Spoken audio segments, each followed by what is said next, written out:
ကဘာလောကလူသားတွေက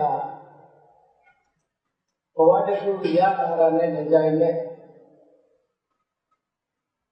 မိမိတို့ပတ်ဝန်းကျင်မှာရှိတဲ့အခြေအနေအရရပတ်ဝန်းကျင်မှာရှိတဲ့အစဉ်အလာယုံကြည်ချက်တွေ tradition နဲ့ custom တို့ပါအဲ့ဒီယုံကြည်ချက်တွေနဲ့ဘဝခရီးတစ်ခုကိုသွားနေတာလောကလူသားတွေအနေနဲ့လည်းဖြစ်နေဆိုလို့ရှိရင်မိမိပတ်ဝန်းကျင်ရဲ့ယုံကြည်ချက်မိမိပတ်ဝန်းကျင်လက်ခံထားတာကိုလုံးစံနိုင်စွာမရှိကြဘူး။ဘာဖြစ်လို့မလုံးစံနိုင်တာလဲလို့ဆိုတော့လူသားတွေမှာအမှန်ကိုသိခြင်းလို့ဆိုတဲ့ဝိဇ္ဇာတရားအဲ့ဒီဝိဇ္ဇာတရားအားနည်းပြီးတော့အမှန်ကိုမသိခြင်းအမှားကိုသိမြင်ခြင်းဆိုတဲ့အဝိဇ္ဇာတရားလွှမ်းမိုးနေလို့ပါဒါ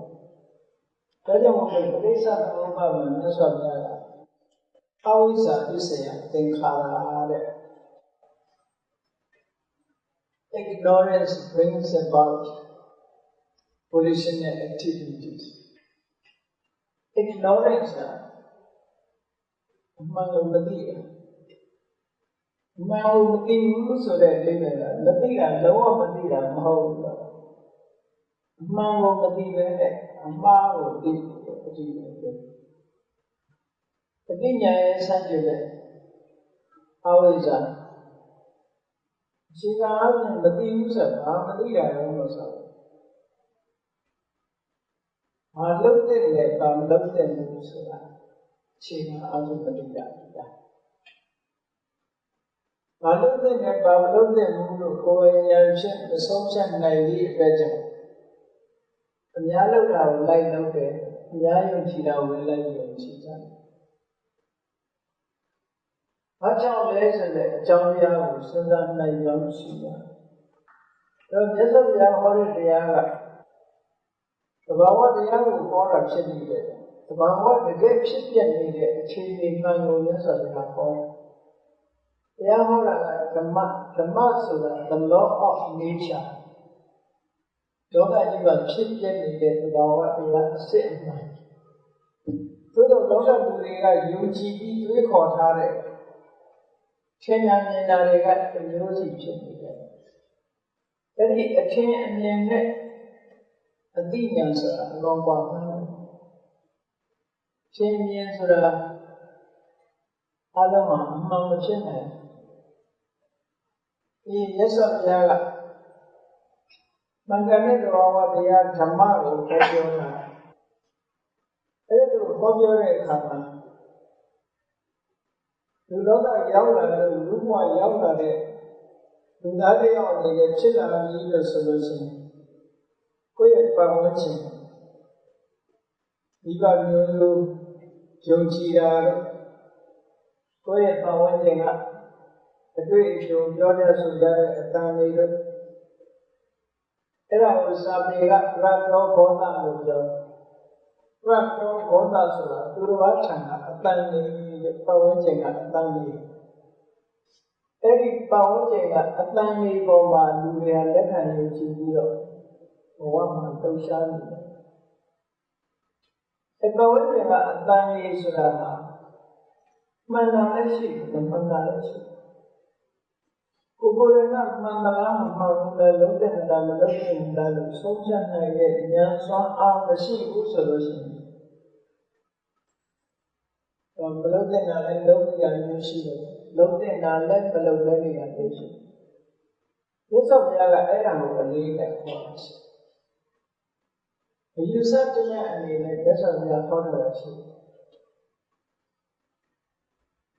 ဒီဂௌတရနိကေမှာသိက္ခာယနာတော့ဘုရားဟောတဲ့တရားတွေကပါဠိဘာသာနဲ့ဟောတာဖြစ်တော့ language barrier ဘာသာစကားတရိုင်းကြီးကြောင့်ပေါ့လေနားလည်ဖို့ခက်ခဲခက်ခဲအဲ့တော့မြန်မာလို ကိုနားရတဲ့ဘာသာနဲ့လေ့လာမယ်ဆိုလို့ရှိရင်ဘုရားတရားတော်တွေဟာအမှန်တမ်းကိုယ့်ရဲ့ဘဝမိမောင်းထုံးပြနေတယ်ဆိုတာလူတိုင်းဟာကိုယ့်ဘဝရဲ့အခြေအနေကိုကောင်းမှသိနေအောင်ဖြစ်အဲ့ဒီဒိဋ္ဌာယတနာဒိဋ္ဌာဆိုတာအယူဆအာယတနာဆိုတာအယူဆရဲ့အဖြစ်လောကမှာအယူဆတွေဆိုတာအလုံးများဒီကိုဉာဏ်များချက်ဒီခေတ်ခေါ်ယူဆချက်တွေကိုဒုတိယကနေပြီးတော့ခေါင်းဆောင်ပြီးတော့ပြောလိုက်လို့ရှိရင်နောက်ကလူတွေကဟုတ်တယ်ဆိုလိုက်ကြအဲ့လိုညာတော့ကျဆော့ပြတရားတော်မှာလည်းခေတ်ခေါ်ယူဆမဟုတ်ဗျာဒီကေthe law of nature ကိုဟောယူဆခေတ်ခေါ်ချက်ကိုမဟုတ်ဒါကြောင့်တိတ်ခိုင်တဲ့နောက်တော့လက်ဆောင်ကလူတွေကဘဝအရေးနဲ့ပတ်သက်ပြီးတော့မစဉ်းစားကြတာကိုစဉ်းစားတယ်ဘဝဆိုတာဘာနဲ့ဖွဲ့စည်းထားတာလဲဆိုရင်ဒုက္ခနဲ့ဒုက္ခနဲ့ဖွဲ့စည်းထားချမ်းသာနဲ့ဆင်းရဲတဲ့ဒီတစ်ခုနော်ဒါကြောင့်မို့လို့အိန္ဒိယဖီလိုဆိုဖီမှာသုံးလို့ရှိရင်ဒုက္ခဒုက္ခဆိုတာဘဝရဲ့အကောင်းအဆိုးတွေဘယ်လိုလုပ်နေတာလဲဘဝကိုဘယ်လိုလုပ်နေတာလဲဆိုတော့အကြောင်းတရားကိုလက်ခံတဲ့အခါအဖြေရှာတဲ့အဖြေမှန်ကိုမရနိုင်တဲ့အတွက်ကြောင့်အဖြေလေးထုတ်ကြမိဘတို့အဖြေမျိုးထွက်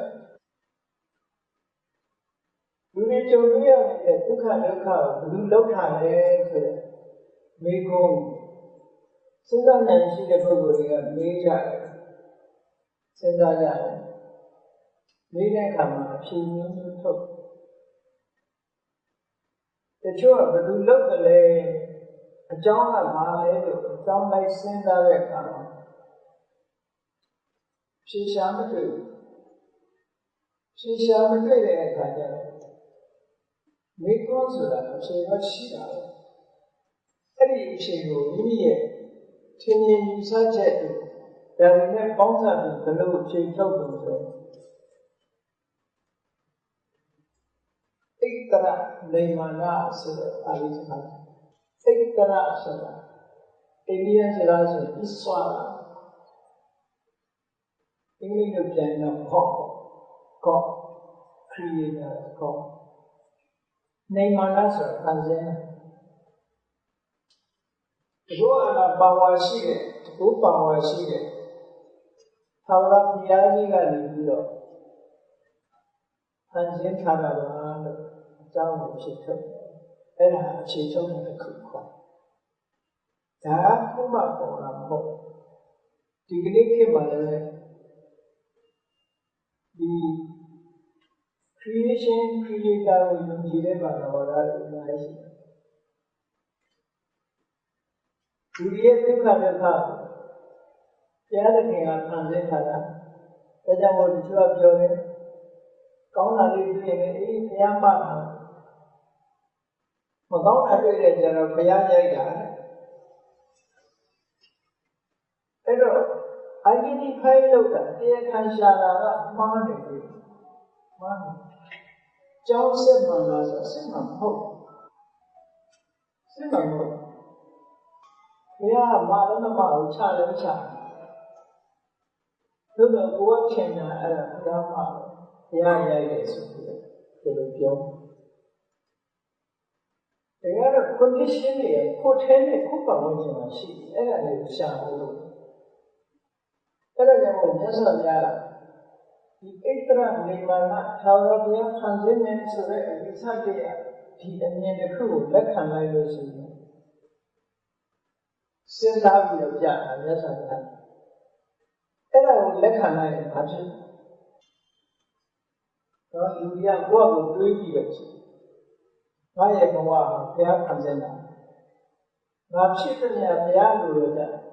ဒီဘဝပညာတတ်တာလည်းဘုရားလိုလို့ကြပညာမတတ်တာလည်းဘုရားဖန်ဆင်းတယ်ချမ်းသာတာလည်းဘုရားဖန်ဆင်းတယ်ဆင်းရဲတာလည်းဘုရားဖန်ဆင်းတယ် အကုန်လုံးဘုရားသာသနာဘဝတစ်ခုလုံးမှာဘုရားရဲ့အလိုတော်ကြောင့်ဖြစ်ရတယ်ဆိုတဲ့အယူဆတရားကိုလက်ခံလိုက်ပြီးဆိုတာလည်းတကယ်နဲ့မဖြစ်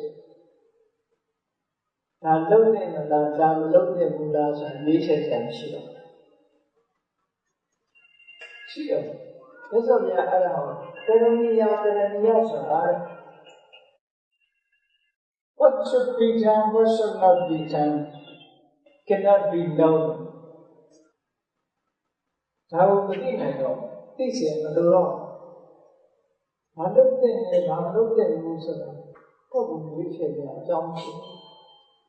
အတိတ်ကလည်းမရှိတော့ဘူးနောက်တစ်ခုကဘာလို့ဆိုလူတွေရဲ့အုံနောက်လို့ခေါ်တဲ့အသိဉာဏ်ကိုယ်သိဉာဏ်နဲ့ကိုယ်စဉ်းစားပြီးတော့လုပ်ရမယ်ဆိုတာလည်းမရှိတော့အသိဉာဏ်နဲ့ recognize မလုပ်တော့အသိဉာဏ်မဖြစ်ဘူး human effort လို့ခေါ်တဲ့လူရဲ့ကြိုးပမ်းအထောက်အမှုလို့ပြောတာဒီဘလောက်ကြိုးစားဘုရားကမြင်တဲ့ဖြစ်မှာပဲဒီဘာတွေနဲ့ပညာတွေပဲဘလောက်တက်တနေ့ကျဘုရားခင်ရဲ့အလိုတိုင်းလို့ဆိုကျန်တော်ရဲ့ကိုယ့်ရဲ့ wish ဆန္ဒကိုယ့်ရဲ့လုံလာကိုယ့်ရဲ့ပညာတို့ဒီကနေ့စမလို့အဲ့ဒါတွေက useless ဖြစ်သွားတယ်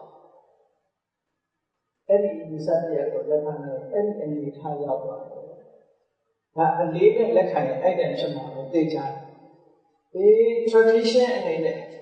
တို့အစင်လာယုံကြည်တာဒီတိုင်းပဲယုံကြည်ရဲဆိုအပေါ်ရန်လေးတော့ပဲထားတဲ့ပုဂ္ဂိုလ်တွေကအိမ်တော့မရှိအလေးနဲ့ယုံကြည်လေအဲ့ဒီအလေးပဲရောက်နေလို့ဖြစ်တယ်ဒါကြောင့်မြတ်စွာဘုရားအဲ့ဒီအယူဆတရားမမှန်ဘူးတဲ့ဒါကြောင့်မမှန်ကြတော့ဆိုလုပ်တဲ့မလုပ်တဲ့ဆိုတာကိုယ်ဆုံးဖြတ်ရမယ့်ကိစ္စလူတွေရဲ့ human effort ဆိုတာလည်းရှိ human knowledge ဆိုတာလည်းရှိလူတွေကြံစီလို့လူတွေကြိုးစားအထောက်လို့အောင်မြင်တာတွေဆိုတာလောကမှာရှိနော်ကြိုးစားတဲ့လူတွေမကြိုးစားတဲ့လူကွာခြားနေတာရှိအသိဉာဏ်ရှိတဲ့လူမရှိတဲ့လူကွာခြားနေတာရှိမလို့ရင်မရဘူးလို့ရင်ရတယ်ဆိုတာထင်ရှားနေတယ်လောကလက်တွေ့particularly လောကလက်တွေ့မှာထင်ရှားနေပါလေဒါနဲ့လောကလက်တွေ့မှာထင်ရှားနေတဲ့အရာတစ်ခုကိုမျက်ွယ်ပြုထားတာဒါလည်းအဝိဇ္ဇာမသိမှုတစ်ခုလောကလူတွေကအာဟောကြတော့ကောင်းတယ်ပါ blind faith ဆိုတာအဲ့ဒါ blind faith ကိုမျက်စိကိုတွေ့သိနိုင်တဲ့အရာတစ်ခုမျက်ွယ်ပြုထားပြီးမသိနိုင်တဲ့အရာတစ်ခုကိုလက်ခံထားဒီကနေ့ခေတ်မှာလည်းဘလောက်တိုးတက်ပါလဲဆိုတဲ့ခေတ်မှာလည်းကြည့် blind faith ကရှိလို့ပဲမာနရေးနဲ့ပတ်သက်လာလို့ရှိရင် blind faith ကိုသိကြတယ်ဉာဏ်ကယုံကြည်တယ်ဆိုတာဘာပြောတာလဲဆိုပညာမဲ့တရားပြောတာယုံကြည်မှုတစ်သက်အသိပညာမပါတဲ့ယုံကြည်မှုကိုခေါ်အသိပညာနဲ့ယုံကြည်မှုကလက်ခံနိုင်တယ်ပညာမဲ့ယုံကြည်မှုကလက်ခံနိုင်တယ်ပညာမဲ့တတ်တာဆိုလက်ခံနိုင်တယ်ဗျာတရားရမှာစဉ်းစားပြီးခေါ်ကြည့်ရမယ်အကယ်၍ကဒုက္ခကိုဖန်ဆင်းရှင်ကြောင့်ဖြစ်ရတယ်လို့ဆိုမယ်ဆိုရင်ကိုယ်ဘာမှလုပ်မရတော့တဲ့အနေထားမျိုးပြီးတော့နောက်တစ်ခုတချို့ကစဉ်းစားပြီးခေါ်တာဒီဟာကိုလူတိုင်းလက်ခံရလို့ခံဖန်ဆင်းရှင်ကြောင့်ဖြစ်တယ်ဆိုတော့လူတိုင်းလက်ခံတချို့ကလက်ခံလို့ဆို fatalism faith ကံကြမ္မာဘာလို့ပုဂ္ဂိကတာဟိ what we have done in previous life through the karma what we have done in previous life ဘာလို့တို့အရင်ကလုပ်ခဲ့လို့ဖြစ်ရတာဆိုတာပုဂ္ဂိကတာဟိတုဒိဋ္ဌိလို့ပုဂ္ဂိဆိုတာရှင်းဘဝကတလုပ်ခဲ့တဲ့ အဲ့ဒါဒီနေဟိတုအကြောင်းဒီဘဝဖြစ်သမျှအကြောင်းတွေအတိတ်ဘဝကလောက်ခဲ့တယ်ကျိုးတင်လောက်ခဲ့တဲ့အတိုင်းဖြစ်နေရတယ်တကယ်ကြီးစင်စိတ်ကိုလက်ခံနေကြည့်တာအစွမ်းရောက်တဲ့ဝါဒတစ်ခုဒီမြင်ရတယ်အဲ့ဒါဆိုလို့ရှိရင်ဘာမှလုပ်စရာမရှိတော့ဘူးအတိတ်ဘဝကလောက်လာတဲ့အတိုင်းဒီဘဝမှာကိုယ်ကဘာဖြစ်လဲရုပ်သေးရုပ်ဖြစ်သွားတယ်ရုပ်သေးရုပ်ဖြစ်နေဒီဘဝမှာဘာမှလုပ်နေကြတော့အတိတ်ဘဝလုပ်ခဲ့တဲ့အတိုင်းသွားမှာပဲမင်းအိတ်ဒီလည်းပဲတန်ရှင်းသမင်းစားရမှာပဲနော်ထပြီးတော့လုပ်နေပဲလို့တန်ရှင်းသမင်းစားရဘူးဆိုပုံစံမျိုးဖြစ်လာအဲ့ဒါလည်း very dangerous view အဲ့ဒါလည်းယူဆပြရတယ်မြတ်စွာဘုရားမမှန်ဘူးတဲ့ဒါလည်းဣတ္တရနိဗ္ဗာန်ဝါဒလိုပဲဒီလောကမှာကြုံတွေ့ရတဲ့ဒုက္ခဒုက္ခကအတိတ်ဘဝလောက်ခဲ့တာမဟုတ်ဘူးတဲ့ဒါလည်း practically သိစေရလက်တွေ့အားနဲ့သိနိုင်တယ်ဘုရားလည်းကိုအပြင်ဘက်လို့ဟုတ်လားမိုးမီလို့နှာစေးတယ်အတိတ်ဘဝလောက်ခဲ့လို့ပဲဟုတ်နော်အတိတ်ဘဝလောက်ခဲ့လို့ပဲဟုတ်အတော်ကနေတိုင်းမတော်လို့သူ့လို့ဖြစ်နေအတိတ်ဘဝလောက်ခဲ့လို့ပဲဟုတ်အခုဘဝလောက်ခဲ့တဲ့အကြောင်းခုဘဝလောက်ခဲ့တဲ့အကြောင်းဒါလည်းသင်ရှားရတဲ့လက်တွေ့သိနိုင်တဲ့အရာကိုမြင်ပယ်ပြီးတော့လက်တွေ့မကျတဲ့အရာကိုလက်ခံနေကြတာလည်းလောကမှာအများကြီးပဲဒီလိုလက်ခံနေတာဘာကြောင့်လဲဆိုအသိဉာဏ်မလုံလောက်ဘူးအဲ့ဒါကိုပြောတာအဝိဇ္ဇာ ignorance what it should be done what should not be done ဘာလို့တဲ့လဲဘာလို့တဲ့လို့ ignorance what is true အမှန်တရားကိုမသိဘူးဆိုတာကကလေးပဲသိတာနဲ့မသိတာကိုသိအောင်လို့ဖို့တော့အဲ့ဒီပုဂ္ဂိုလ်ကဟေတုဒိဋ္ဌိရတယ်မမှန်ဘူးတဲ့မြတ်စွာဘုရားအဘိဓမ္မာကြောင့်လုပ်နေရတာကြည့်တယ်မဟုတ်ဘူးတဲ့သစ္စာပံအကြောင်းတရားတွေရှိသေးတယ်အကြောင်းဆက်တစ်ခုတည်းမဟုတ်ဘူးအများကြီးရှိတယ်အချိန်ကြီးအများကြီးရှိတယ်အဲ့ဒီအခြေအနေတွေကပြင်လို့ရတယ်ရှိတယ်တချို့ဟာတွေက condition တွေကကိုယ့်လက်ထဲမှာရှိကိုယ့်လက်ထဲမှာကိုယ့်လက်ထဲမှာရှိတာကိုမသိမိတဲ့ကြောင့်လူတွေကသဘာဝတရားကိုရှုံးပြီးပြီးတော့နေနေကြတာဒါလည်းမှားတယ်နောက်တစ်ခုကတော့လူဘဝမှာကြုံတွေ့ရတဲ့ဒုက္ခဒုက္ခဆိုတာတွေဟာအာရမယခံစင်တာကြောင့်လည်းမဟုတ်ဘူးအတိတ်ဘဝကလုပ်တဲ့ကံကြောင့်ကြီးလည်းမဟုတ်ဘူးဘာကြောင့်တရားမှမရှိဘူးသူဖြစ်ချင်လို့ဖြစ်ဆိုတဲ့အတွေးခေါ်ပြီးတော့လည်းရှိသေးတယ်အဲ့ဒါကိုအိုက်တူတော်ဝါဒလို့ခေါ်အိုက်တူတော်ဝါဒ view on causelessness ဘာကြောင့်မဟုတ် accident တဲ့သူ့လို့ဆိုလို့ရှိရင်တို့ကလူဘဝမွေးလာတာမတော်တဆမွေးလာမတော်တဆရောက်ဘာကြောင့်မှမရှိသူဖြစ်ချင်လို့ဖြစ်တာအဲ့ဒါလည်းမမှန်ကန်ဘူးတဲ့အဲ့တော့ဆိုလိုတာကသာဝရတရားဆိုတဲ့အကြောင်းလည်းမမှန်ဘူးတရားမှန်တယ်လို့ဖြစ်တဲ့ဆိုတော့မမှန်ဘူးဖြစ်တဲ့မြအကြောင်းတွေဟာအတိတ်ဘဝကံရောက်ဆိုတာလည်းမမှန်ဘူးအကြောင်းပဲဖြစ်တယ်ဆိုတာလည်းမမှန်ဘူး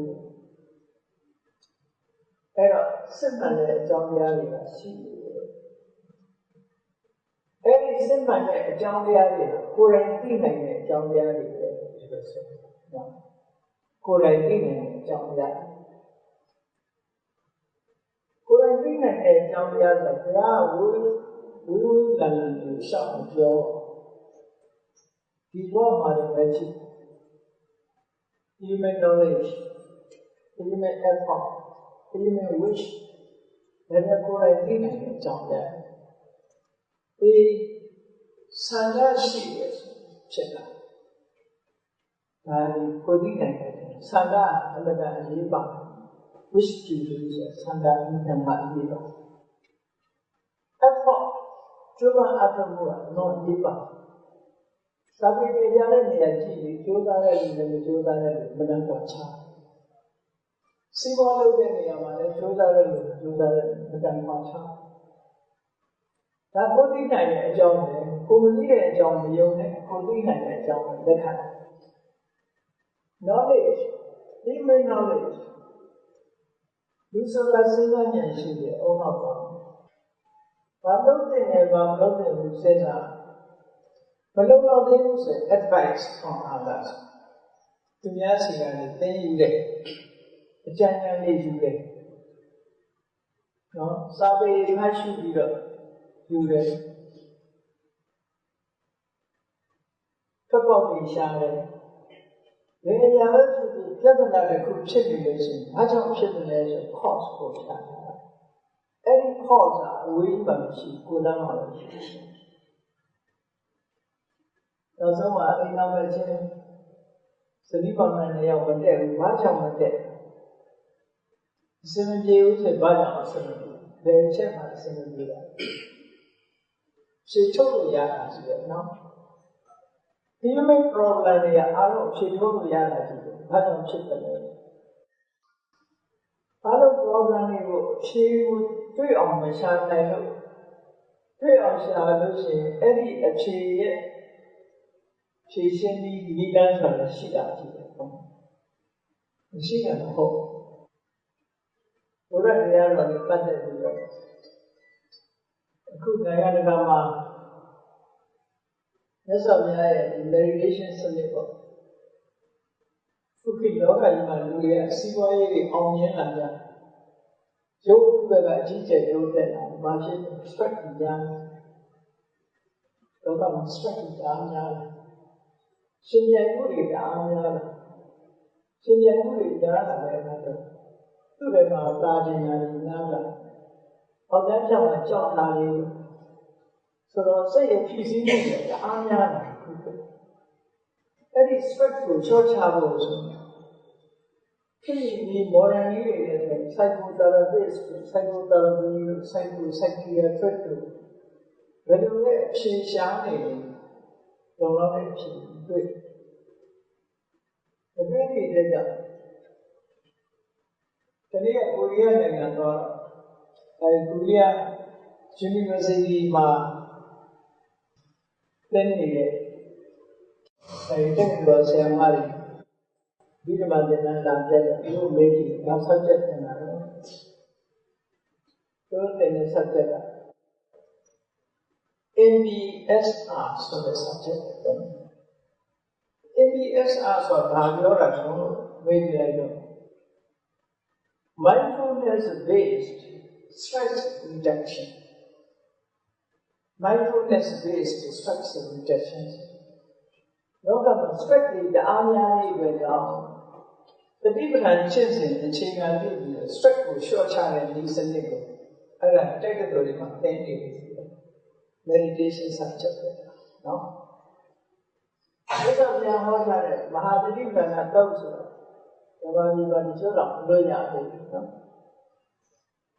Ago any in Yaya Bayani Pura, American and Alipura. Alabama, Malaki, Yahweh, Art of the very decent to love you ever said. Psychotherapy ever said. Branch to cool, then there are never needed to go there. Buddha and Nilani, what can go? Whereby you are Muida. Little go on the Georgian, the Dibu solution. Don't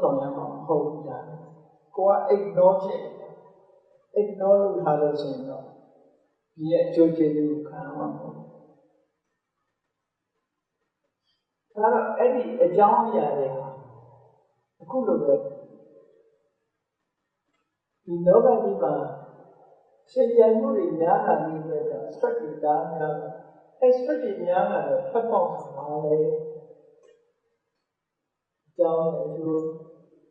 John Yari had called me down on the John Yari was saying, don't let him. အဲ့ဒါတွေကိုမြတ်စွာဘုရားကနိလန်းပြပြီးတော့ဟောထားတာပါတရားဟောတဲ့တရားတွေဟာတကယ်တော့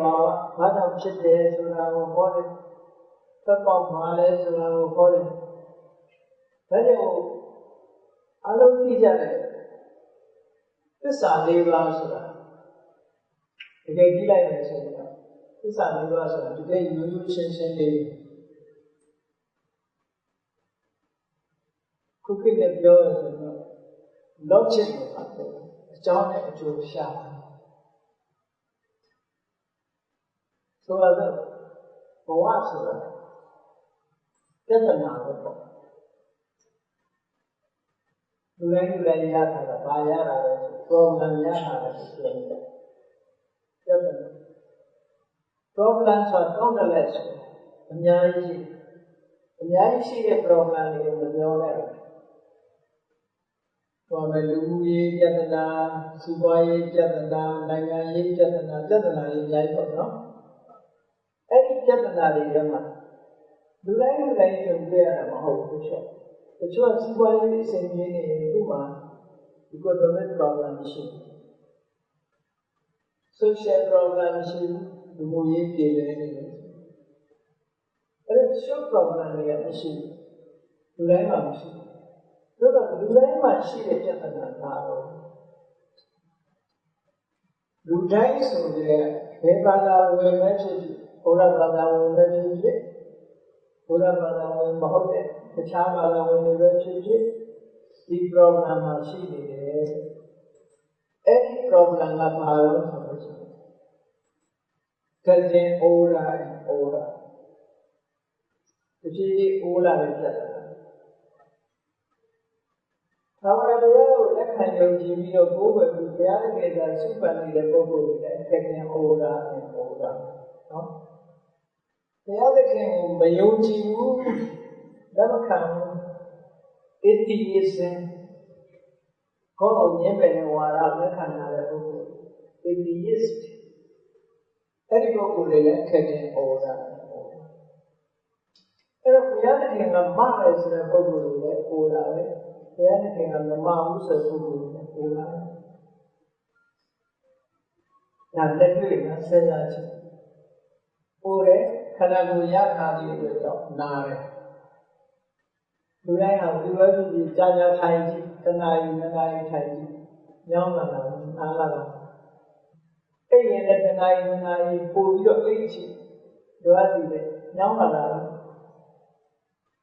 ကိုယ်တို့ခန္ဓာကိုယ်ရဲ့ဓာတ်သဘာဝလို့ခေါ် physical body ရဲ့ nature အဲ့ဒီသဘာဝကြတယ်အားလုံးအတူပဲပိုတယ်နားတယ်နောက်ဆုံးကြတော့ပါတော့သိတယ်ဒါနဲ့တူပဲလူရောမထူ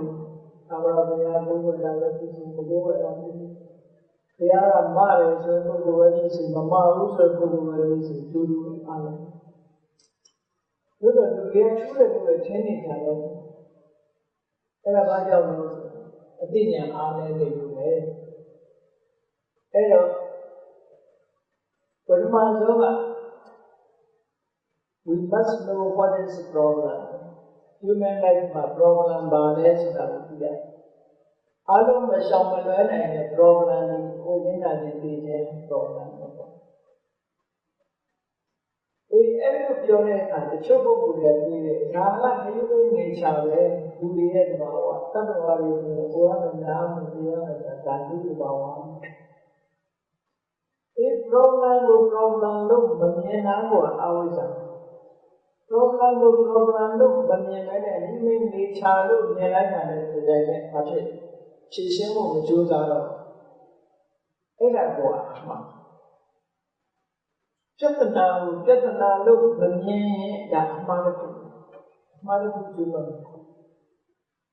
ဘာလို့မမြင်ရင်ဒီမလုပ်ဘူးလေအန္တရာယ်လို့မမြင်သေးတဲ့အခါကလည်းဒီအန္တရာယ်ကိုရှောင်ပါရှောင်လို့အန္တရာယ်ရှောင်ဖို့လည်းကြိုးစားဘူးအဲ့တော့လောကလူတွေကဘုန်းကြီးတို့တွေခါခါစဉ်းစားကြည့်တယ်ချက်ကလေးတွေငှက်ကလေးတွေဝက်ကလေးတွေတောင်းတာ ငါတို့တရားမှာပဲလို့ကျွန်တော်များမသိဘူးလားတော့ပြောနေကြတယ်ကောင်းတော့နော်တောင်းတကယ်ရတယ်ပြောနေတာပဲဒီကောင်စိတ်နဲ့ဉာဏ်နဲ့ပြောကြတယ်လူတွေနေနဲ့ကြည့်လိုက်တယ်ဒီကောင်သက်တော့မရှာကြပါလားဘာလို့အေးစစ်စစ်နေကြတာပါလဲလူတွေကမြင်အောင်တယ်အဲ့ဒါလည်းပဲဘုန်းကြီးတို့တွေကိုအရိယသူတော်စင်တွေကကြည့်လိုက်မယ်ဒီပြောင်းနေကြဖြစ်နေကြတယ်ဟိုမပြောနေကြတယ်ဒီနေ့သိမှလို့မသိချဘူးလားဆိုဒီအတွင်းမျိုးလေးပါပဲနော်ကိုယ့်ရဲ့အတ္တတန်းရှိတဲ့ပုဂ္ဂိုလ်တွေကကြည့်လိုက်လို့ရှိရင်ဟိုကတိစ္ဆာလေးတွေဆိုကိုယ့်မျက်စိအောင်ဖြစ်တာတော့ကြသိတော့ဉာဏ်လာလို့အောင်တယ်ကိုယ့်ရဲ့အတ္တတန်းရှိတဲ့နတ်တွေဇမားတွေကလည်းကိုယ့်ကိုအဲ့လိုမြင်ပါပဲကြည့်တယ်မနေ့ကငွေဒီကနေ့ကြည့်ဒီဘက်ကသိတော့ပြီညာလိုက်တော့ဒါပဲကြည့်တယ်သူပြောတာဒီဥထင်ကြီးပြောတာဘယ်ကလေးတွေနဲ့ကြည့်ပါတော့ကောင်းမကောင်းအဲ့ဒါဆော့လို့ကစားလို့မသေးပါကြနေတာသက်ပေါက်မရှာကြဘူးမကြိုးစားကြဘူးဒီတိုင်းကြတိစ္ဆာလေးပြောနေကြတယ်အဲ့ဒါဘာကြောင့်အဝိဇ္ဇာမသိတာဘာလို့မဆိုတော့မသိဘူးသူတို့ပြဿနာကိုပြဿနာလို့မမြင်ညာလို့အဲ့ဒီလိုမမြင်သေးတဲ့ပြဿနာဖြေရှင်းဖို့မကြိုးစားဘူးအဲ့ဒါကိုပြောတာဒါကြောင့်truth ဆိုတာအမှန်ကန်ဆိုတာအမှန်ကန်ကိုအမှန်တိုင်းပြဆိုဒါကြောင့် we must see what is the problem as a problem problem လို့မြင်တာဒါနံပါတ်1မြင်လာပြီဆိုလို့ရှိရင်ဘာရှာရမလဲ the cause of problem what is the origination of problem ရဲ့ origination က cause ကဘာလဲငါရှာအဲ့ဒါကိုပဲမြတ်စွာဘုရားကဒုက္ခသစ္စာသမုဒယသစ္စာလို့ပြောတယ်ဒုက္ခဆိုတာခေါင်းကိုက်တာလို့ခေါက်ကိုက်တာလို့ဘိုက်နာတာလို့ဒါမျိုးပြောတာမဟုတ်ဘူးဒုက္ခသစ္စာဒုက္ခဆိုတာစဘာဝလို့ဘာသာပြန်ပြီးတော့ခြေသက်စရာမကောင်းတာဒုက္ခ problem ဒုက္ခဒါကိုပြောတယ် problem ဖြစ်နေတယ်လို့လူရင်းကြီးနေတဲ့ဒုက္ခဆိုရင်အဲ့ဒီဒုက္ခမျိုးပြောတာမဟုတ်ဘူးခြေသက်စရာမကောင်းတဲ့အနေအထားကြီးတစ်ခုရထားတယ်ကိုယ်လည်းနားလည်းသိတယ်ခြေသက်စရာမကောင်းရက်ထားလို့မရဘူးဘလောက်ကိုအစဉ်ပြေတဲ့ကောပဲနေနေအိုးလာတယ်အစဉ်ပြေတဲ့ကောနေတဲ့လူလည်းအိုးလာတယ်အဲ့ဒီလိုမြင်လာတဲ့အခါကျ the cause of problem ဆိုတာဘာလို့မြတ်စွာဘုရားဖြေထုတ်တဲ့အခါမင်းကျင့်တတ်နေတာကိုရထားတဲ့ဘဝလေးကိုကျင့်တတ်နေတာအဲ့ဒါ the cause of problem ကျင့်တတ်တဲ့လက်ခံနေတာအဲ့ဒါကို attachment စာပေလိုကြတယ်ဒုက္ခသမုဒယ the cause of suffering the cause of problem အဲ့ဒါဘာလို့ဆိုတဏှာကျင့်တတ်လက်ခံ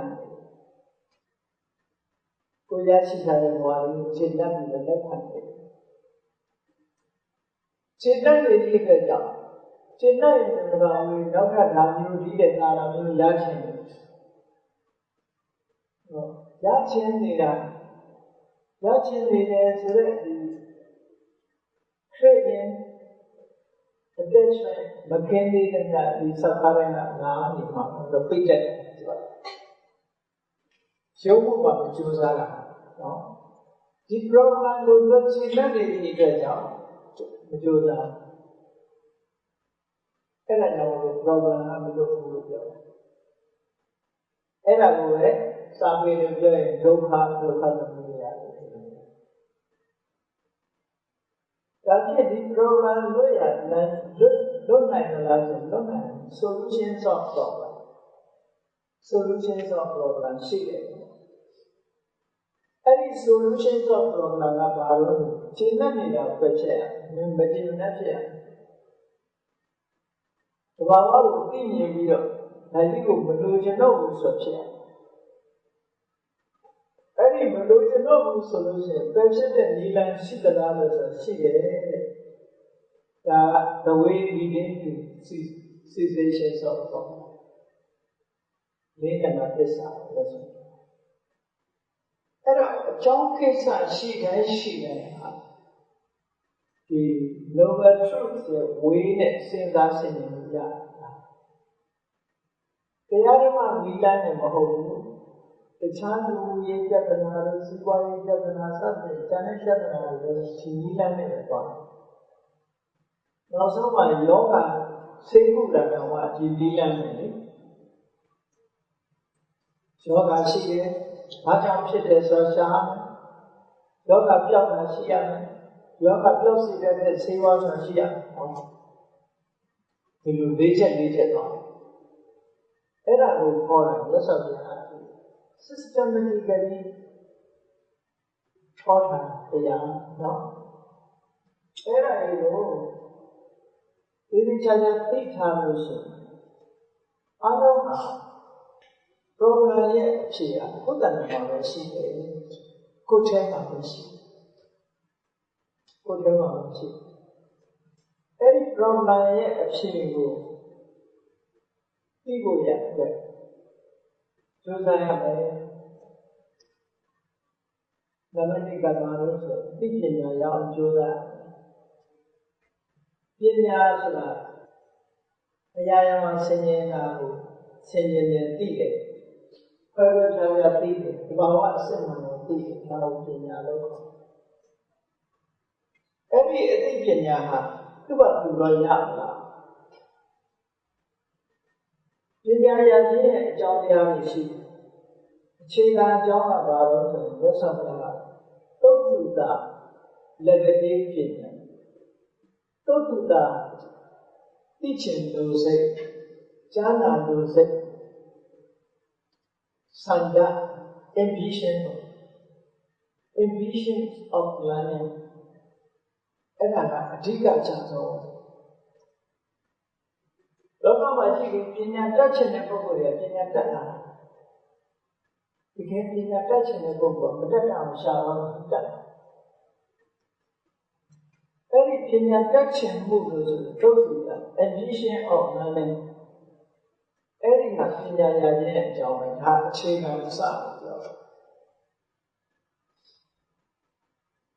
တယ်ဒါကြောင့်ဒီပြဿနာတွေဖြေဖို့ရတဲ့အလုံး energy တွေ power တွေကကိုယ်တဏ္ဍာမှာရှိတယ်ကိုယ်တဏ္ဍာမှာရှိတဲ့ဟာကိုယ်တဏ္ဍာမှာရှိတဲ့စိတ်ဆွမ်းအားတွေအဲ့ဒီစိတ်ဆွမ်းအားတွေဘာတွေလဲလို့ဆိုနံပါတ်1ကစံဒါလို့ wish စံဒါလုံးပြင်းထန်တယ်နော်။တာမန်ကြည့်လို့ရှိရင်စံဒါဟာမပြင်းထန်ဘူးလို့ထင်တယ်။တကယ်ပြင်းထန်လူလောကမှာအောင်မြင်နေကြတာလည်းစံဒါပဲ။စံဒါအခြေခံ။အခုတရားဝဲလာကြတာဆိုတော့စံဒါပဲ။စံဒါပေါ်မှာလာလို့ပြရောက်မလား။ရောက်စံဒါရှိလို့ဒီလိုဖြစ်တယ်လေ။အဲ့တော့ဆန္ဒရဲ့ဆောင်းဆောင်ချက်ကအများကြီးပဲ။ဒါမှကြည့်ရင်ဘာမှမရှိဘူးလို့ပြောနေကြတယ်။ဘဝတစ်ခုကူးရတာမှတော့ဘာဆန္ဒကဆုံးဖြတ်ပြီးတယ်။ကိုဘာဖြစ်ချင်တယ်လဲဆိုတဲ့ပေါ့။ဆန္ဒအဆုံးဖြတ်ပေးနိုင်တယ်။ဒါမှ wish ဆို power တစ်ခု။အဲ့ဒီ power ဘယ်မှာရှိလို့ကိုယ်ထဲမှာပဲရှိတယ်။ internal condition အပြင်မှာရှာကြမလို့ဒီဆန္ဒvery powerful ပေါ့ဒီဆန္ဒရှိလာပြီဆိုရင်နောက်မှဘာလိုက်ရတယ်ဆို effort ကျိုးပန်းအထောက်မှုဆိုတာလည်းအဲ့ဒီကျိုးပန်းအထောက်မှုဆိုတာလည်းကိုယ်တဏ္ဍာမှာပဲရှိအဲ့ဒါလည်း very powerful condition တစ်ခုကျိုးပန်းလာပြီဆိုတဲ့အခါမှာဘာအရေးကြီးလို့ဆိုစိတ်ဓာတ်ရတော့တဲ့လူရဲ့ဆန္ဒလေးတွေနေသွားတယ်အပေါက်လိုက်တာကိုမရဘူးအဲ့ဒါဟောဆန္ဒတော့ရှိပါရဲ့ဒါမှကြိုးပမ်းမှုမပါအောင်လို့ဒီဆန္ဒလေးရှိရင်ကြိုးနဲ့ကြိုးနဲ့စိတ်ဓာတ်ကမခိုင်ပါဘူးဆိုတော့လမ်းကြီးတွေပြတ်သွားတယ်ဒါကြောင့်မို့လို့သစ္စာပြအဲ့ဒီ energy ကို power ကိုလေးခုခေါ်တာ Sanda, Viriya, Siddha, determinations of mind, determine and mind. Very powerful mind. Siddha Kayame. That is, Sandale Shile, Jule Judare, Siddha Kayame. Siddha Dome Shivu, opinion, Siddha Anani, some omni. The Yaya Manya like social people. Women are look for examine or investigation. Investigating knowledge or technique. Investigate them. Women are look for. Sanskrit women are women are. Women are Susan Senjele Jena. A chain don't let the Jena do so. Any Jena, no matter who look is so very refugee to women are teaching. Sangaya, Viriya, Siddha, women are. Any legal, that's what GPT dominating power. Domination. Kwamo chiso thane, hoada ku kwamo thane ya. Yari apima shiya mo, kodana ma shiya. Ero sura nyasanya, ko aku kuwa maujyo. Dunia aku dalwe ko aku, apien ko aku, apien ka janai na nene ya mo, apien ka baya la mo. Aku aku sura. Lower to your home. Depend on yourself. Go, immediately, Ago, like a many leadership. Say, Ago, say, Mama, you down, Shinja, Dadi, say, Ago. Se only Abu that yoga Balashi, the Sisa, Dilonia Mahabua. Sisa, Kodaina, Kodaina, Yadi. Tamu Sabi Jangama, Yesharashi. Ubrita, Madame de Wahi. Prayata. Nilan Jomja, you Nilanga. Turuahu Abuara. Turuasia, Nilan, listening, Yayo, Milana, Aboa. In Yatara, Tamati, Puritata, Ada, Nidanoa. The child only moved Alama, Koboma, Mutu. That living in the night. Sanoi at Ninja, Ninja, Jetta, Mataru, Chudara, Bushi, Sendida, Buddha, and he died. There are a few Abu Yam. They also a few Abu home. They are now they are nothing and I'm looking with Dania, we are good to have a chica. And I yam in go out. The Golo Yama fathers are no one of them. Jody in a blind way. Not to let me machine. Let me see how we will look at. Let me see how. Pretty good job with the Hello, Sangaya, Viriya, Vimandaya, Siddha, Vimandaya. Everybody, just of that. H. Pada, accomplishment, means of accomplishment. Means of accomplishment. Omnes are Nilani, Omni Nilani. Every Nilani Alama Kotana Shite. The Yamato Sabi Mane Santa Widow Kena Magama Nabi Sandashi de Kokuha, the Kesa Musu, but only an idea and a Shiva, only my body in the pure. Viriya Vado Kainama Kama Nami Lona Viriya Shia Pukumale Omnine Ayasam Shiva Mure Omnine Sega Vado Kainama Kama Nami Sega Kaimare Pukumale Omnine Shiva Mure Omnine Vimanda Vado Kainama Kama Nami Susan she the Pukumale Omnine Ayasam Shiva Mure Omnine Kala Palisabi Mashi Channel Sugasana. Erago a layer English of Yamaso. Sangha makes the impossible possible. Sangha machine now shall so. Do yes, Sangha. Lama Aji and Yamachin like our value. Shit. Chili. Do they are a good. The child is that the man Lena, the city of my own, the going generally the day as out the chain home, the Shanghai Mount of your very heart. The Shanghai Mount should have. Or do they jam of Shetland? Shetland, Ella, Badam, Sanda makes the impossible possible. Viriya makes the impossible possible. Sega makes the impossible possible. Vimana makes the impossible possible. Action Nine Alo Chao. Ever Sura Aloha. That's how we are holding. Internet condition the power of Aloha Buddha Shiva. Every Buddha Shiva. Power you develop it on the one. Develop it on law. Any you develop it on local Niha. The Matachins and the Vibana Chipsin, cooking meditation of Yonia, any children. Any children a channel city, Sanari, Akolam, Viriari, Sentari, Vibandari, Akolam. Any to Akolam is Coaching and Chân này là để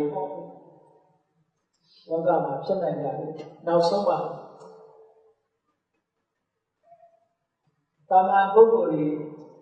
về truy dùng mà tham gia bồ để chán nào và xem lên một vì cái ái là bê sang tam an được chưa? Có những cái bồ đi ăn vào là giống cốt university cái này là anh Korea by Local University of Cairo. Research paper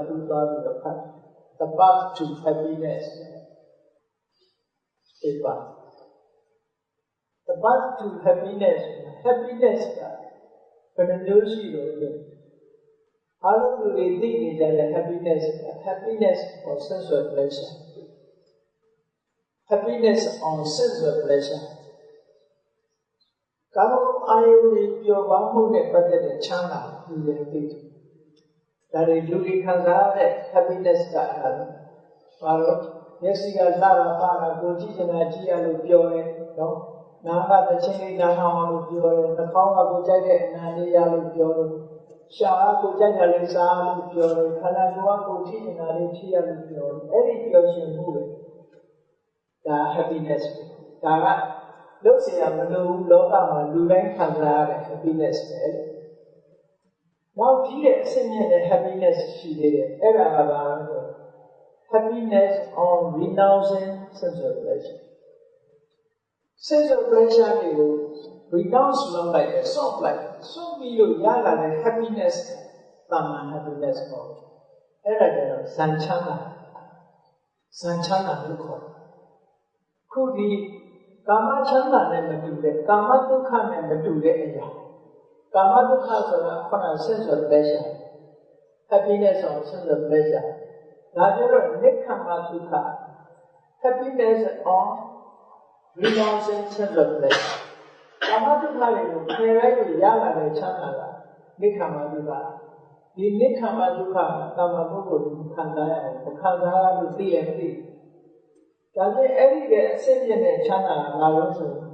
happiness on peace အဲ့ဒါကဥပဒနာဒုက္ခတကယ်ငြိမ်းတဲ့ချမ်းသာလို့ပြော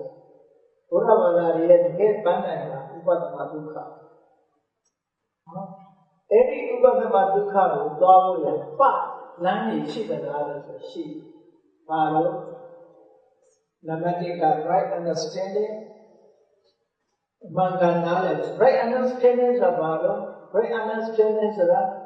the problem the cause of problem the situations of solutions of problem the way begin to solutions of problem ဒါဒီလေးချက်ကိုနားလည် right understanding right understanding ကိုအထောက်အကူပြုဖို့အတွက်ဘာလို့လဲ right thought မှန်ကန်တွေးခေါ်ရမယ်အဲ့ဒီ right understanding right thought ဖြစ်ဖို့ရတဲ့အခြေခံတွေဘာလို့လဲလို့ဆို moral living ပဲ right speech right action right livelihood ဒါတွေကစိတ်ဓာတ်ကိုအနှောင့်အယှက်မဖြစ်အောင်အခြေခံကောင်းဖို့လို့အဲ့ဒီအခြေခံကောင်းပြီဆိုရင်ဘာလို့အောင် right effort မှန်ကန်ကြိုးစားရမယ်မှန်ကန်ကြိုးစားတဲ့အခါမှာဘာလို့ right mindfulness တတိထားပြီးကြိုးစားလို့ရတယ်တတိရှိဖို့လို့ရတယ်အဲ့ဒီတတိရှိတဲ့အခါမှာဘာလို့အပ်တယ်လဲအားလုံး power တွေကိုစုစည်းတဲ့ right concentration ဆိုလို့ရတယ်အားလုံးစုလိုက်မှသူက power ဖြစ်တယ်တခုတည်း separate ဖြစ်နေ power ဖြစ်နေအောင်ခြေလေးကိုကြည့်ပါတော့နေအောင်ခြေလေးကိုဒီမှန်ဘလို့ခေါ်တဲ့ဟာနဲ့ပေါ့လေနေအောင်ခြေလေးကိုစုပြီးတော့ပြေးလိုက်စုနိုင်လေသူ power ပိုကြည့်ရတယ်ချက်ချင်းပြီးလောင်အောင်လုပ်လို့ရတယ်အဲ့ဒါလိုပဲစိတ်ဆွမ်းအားတွေကိုအကုန်လုံးစုပြီးရ concentration ကိုခေါ်တမာတိအဲ့ဒါစုစီပေးလိုက်လို့ရှိရင်အားလုံးကတဏှာနဲ့အာယုတစ်ခုတည်းမှာစုကြသွားပြီဆိုရင်သူကအမှန်တရားနဲ့ဘိုးထက်တာ right concentration လို့ခေါ်အဲ့ဒါကိုပဲဘယ်ကိစ္စပါလို့ဘုရားဟောတာအဲ့ဒါကလမ်းနဲ့ the path to happiness ပဲအဲ့ဒီဒုက္ခ University မှာအထူးဆန်းတရားတော့မဟုတ်ဘူးဘုရားဟောကြားထားတဲ့တရားတွေပဲအဲ့ဒါကြောင့်မို့လို့တရားချင်းတွေတို့ဆိုပြိတ္တတို့အနေနဲ့တကယ်တို့လောက်ရမှာတွေကဘာတွေလဲဆို right understanding ဖြစ်ဖို့တို့အသိပညာကိုသိလို့ရမယ်အသိပညာကိုသိပြီးတော့တို့တဏှာမဲ့ချမ်းသာဒုက္ခဘယ်ထိအောင်လဲဆိုဥပဒနာဒုက္ခที่တဏှာမှာလို့ကိုယ်စီသဘောကျပြီးတော့ကိုယ့်ရဲ့ဘဝကြီးဖြောင့်တန်းမိမိကိုယ်တိုင်မှာရှိတဲ့ကိုယ့်ရဲ့ internal energy ကိုစွမ်းအားမြင့်ပြီးတော့ကြိုးစားမှာယုံကြည်ပြီးတော့ကိုယ့်ရဲ့တဏှာမှာရှိတဲ့တရားတွေတိုးတက်ပြပါလာအောင်ကြိုးစားနိုင်ကြပါစေ။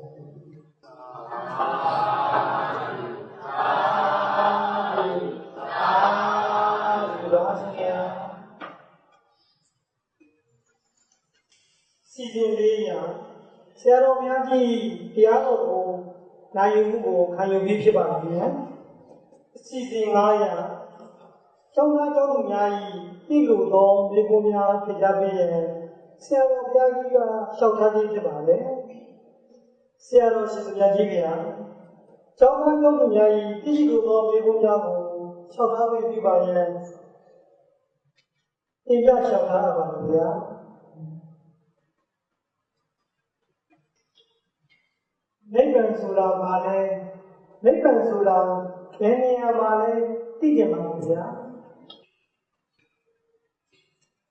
နိဗ္ဗာန်ဆိုတာဒီစကားလုံးရဲ့အတိတ်နဲ့ပြောလို့ဆိုနိဝါဒဝါဒဆိုတာခေါ်တာပြော attachment ဘဝအပေါ်မှာဖြစ်စေပတ်ဝန်းကျင်မှာဖြစ်စေတွေ့တာနေတဲ့တဏှာအဲ့ဒီတဏှာလွတ်သွားတဲ့ဟာကိုနိဗ္ဗာန်ပဲတွေ့တာနေလွတ်မြောက်သွားတဲ့ဟာနိဗ္ဗာန်ပဲဆိုလိုတာတွေ့တာမှုတွေလုံးဝကင်းစင်သွားတဲ့နိဗ္ဗာန်ဝါဒတော့လက်ခံတတ်တာနိဗ္ဗာန်တဏှာဆိုတဲ့အတွေ့အကြုံတွေကလုံးဝလွတ်ထွက်သွားတယ် state of freedom from attachment အဲ့ဒါကိုနိဗ္ဗာန်လို့ခေါ်တယ်ဒါ literal meaning ကိုပြောတာနော် central ကြီးနဲ့နိဗ္ဗာန်နိဗ္ဗာန်ဟာဘယ်မှာရှိတယ်လို့ location နဲ့ပြောမယ်ဆိုလို့ရှိရင်တော့ဘောဓိတတ္တတော့နိဗ္ဗာန်ဆိုတာ heaven ဆိုတဲ့ကောင်းကင်မှာလည်းမဟုတ်ဘူး paradise western paradise ဆိုတဲ့အနောက်ဒုက္ခဝတိဘုံမှာလည်းမဟုတ်ဘူးနော် paradise ဆိုတာလည်းမဟုတ်ဘူးအဲ့တော့နိဗ္ဗာန်အကြောင်းကိုသိချင်လို့ရှိရင်တဏှာဆိုတဲ့ခုနအတွေ့အကြုံဘယ်မှာရှိတယ်မေးလိုက်မေးလို့ရှိရင်တွေ့ကြဆိုတဲ့ခုနကမှာပဲရှိတယ်အဲ့ဒီတဏှာဆိုတဲ့အတွေ့အကြုံလေးကလုံးဝချုပ်ငြိမ်းသွားတာဘယ်နေရာမှာငြိမ်းတယ်လို့သူဖြစ်တဲ့နေရာမှာပဲသူငြိမ်းမှာပဲပေါ့ဟုတ်ပါဗျာအဲ့တော့နိဗ္ဗာန်ဆိုတာအဝိဇ္ဇာကြောင့်လို့ခုနကမှာဖြစ်တဲ့တဏှာငြိမ်းသွားလို့ရှိရင်တော့ကိုယ့်ရဲ့နိဗ္ဗာန်ပဲပေါ့ဟုတ်ဆင်းရဲဒုက္ခမြတ်စွာဘုရားသခင်ကိုယ်တော်မြတ်ဟာနိဗ္ဗာန်ကိုတစ်ချိန်မျက်မှောက်ပြုတယ်လို့ပြောလို့ရတယ်။ဆိုတော့ဘုရားကေယမဟာဗောဓိရဲ့အောက်မှာမဉ္ဇဉ်ပုံညာတွေရတဲ့အခါမှာမြတ်စွာဘုရားသာသနာမှာရှိတဲ့ကိလေသာတွေ mental defilement တွေအားလုံးပုံမှာချုပ်ငြိမ်းသွားတယ်။အဲ့ဒါကိုကိလေသာនិရောဓကိလေသာတွေငြိမ်းသွားတဲ့နိဗ္ဗာန်လို့ခေါ်တယ်။သို့တော့အဲ့ဒီကိလေသာတွေငြိမ်းသွားပြီပဲလို့ကိလေသာနဲ့ကံကနေထုတ်လုပ်ထားတဲ့ဘဝခန္ဓာဆိုတာကြီးက remain ဖြစ်နေတယ်ကျန်နေတယ်အဲ့ဒါကြောင့်ဘုရားက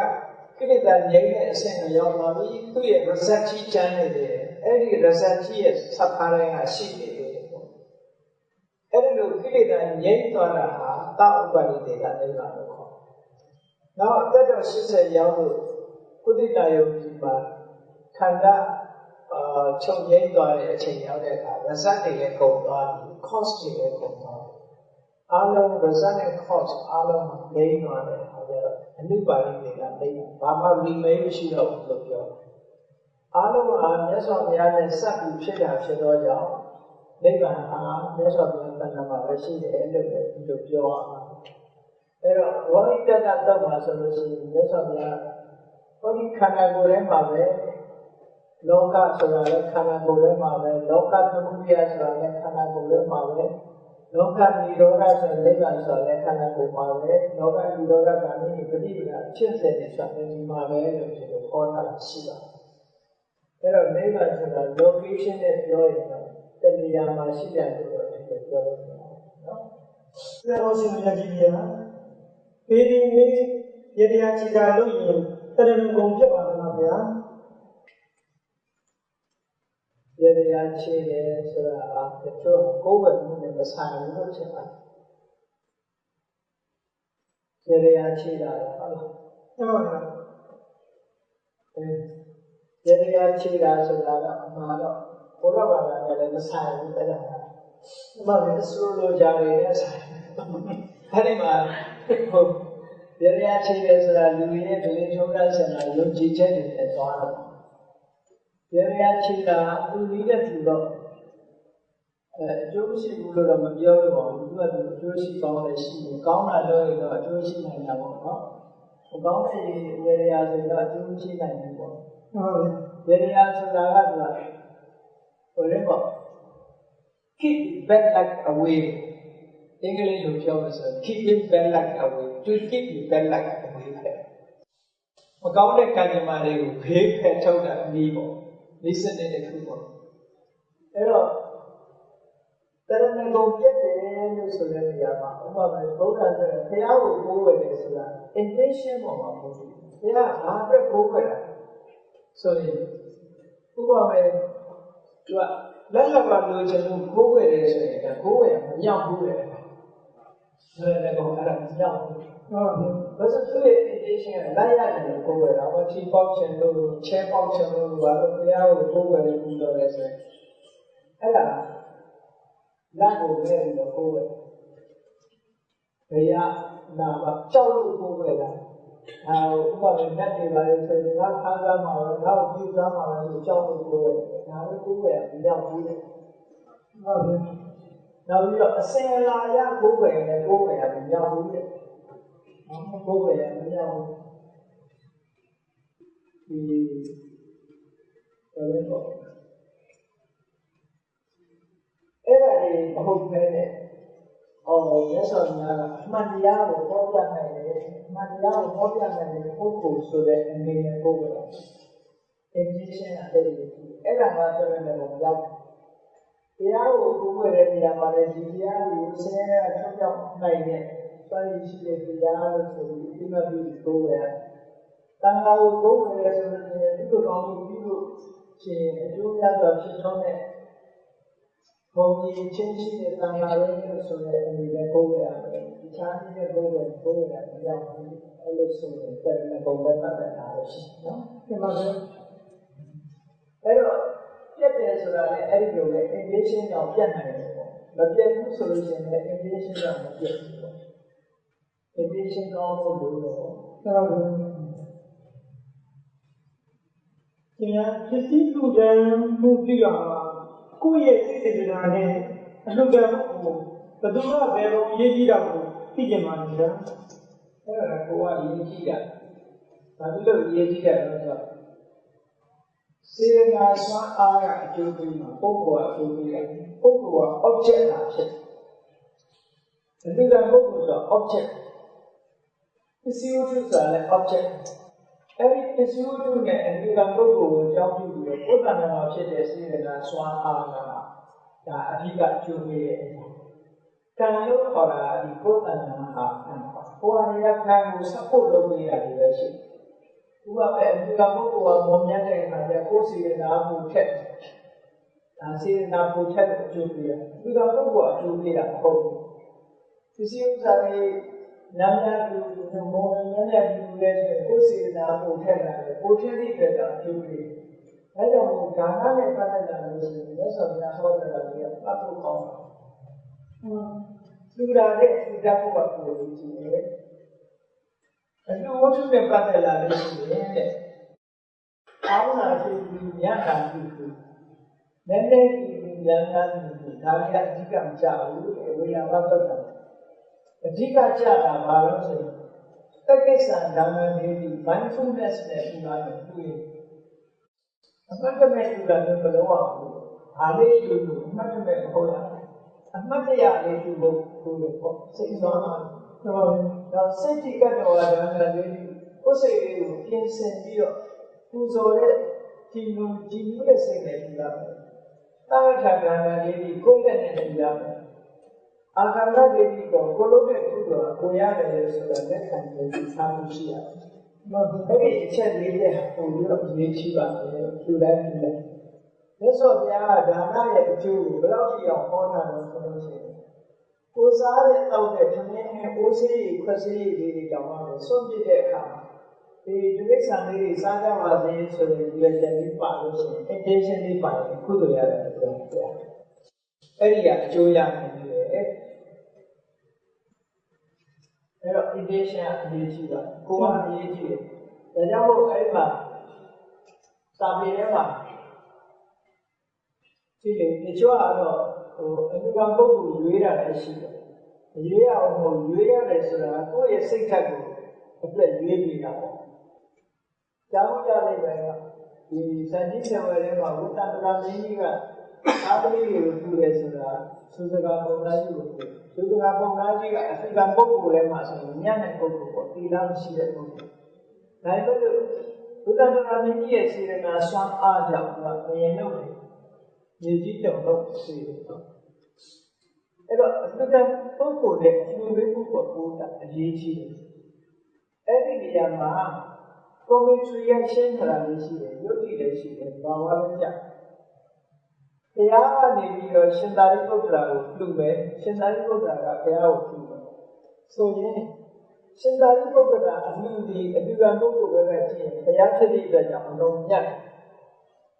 ဘုရားကရှင်သာရိပုတ္တရာကိုလှူတယ်ဆိုလို့ရှိရင်ကိုယ့်ရဲ့စိတ်နဲ့ပုဂ္ဂိုလ်ဖြစ်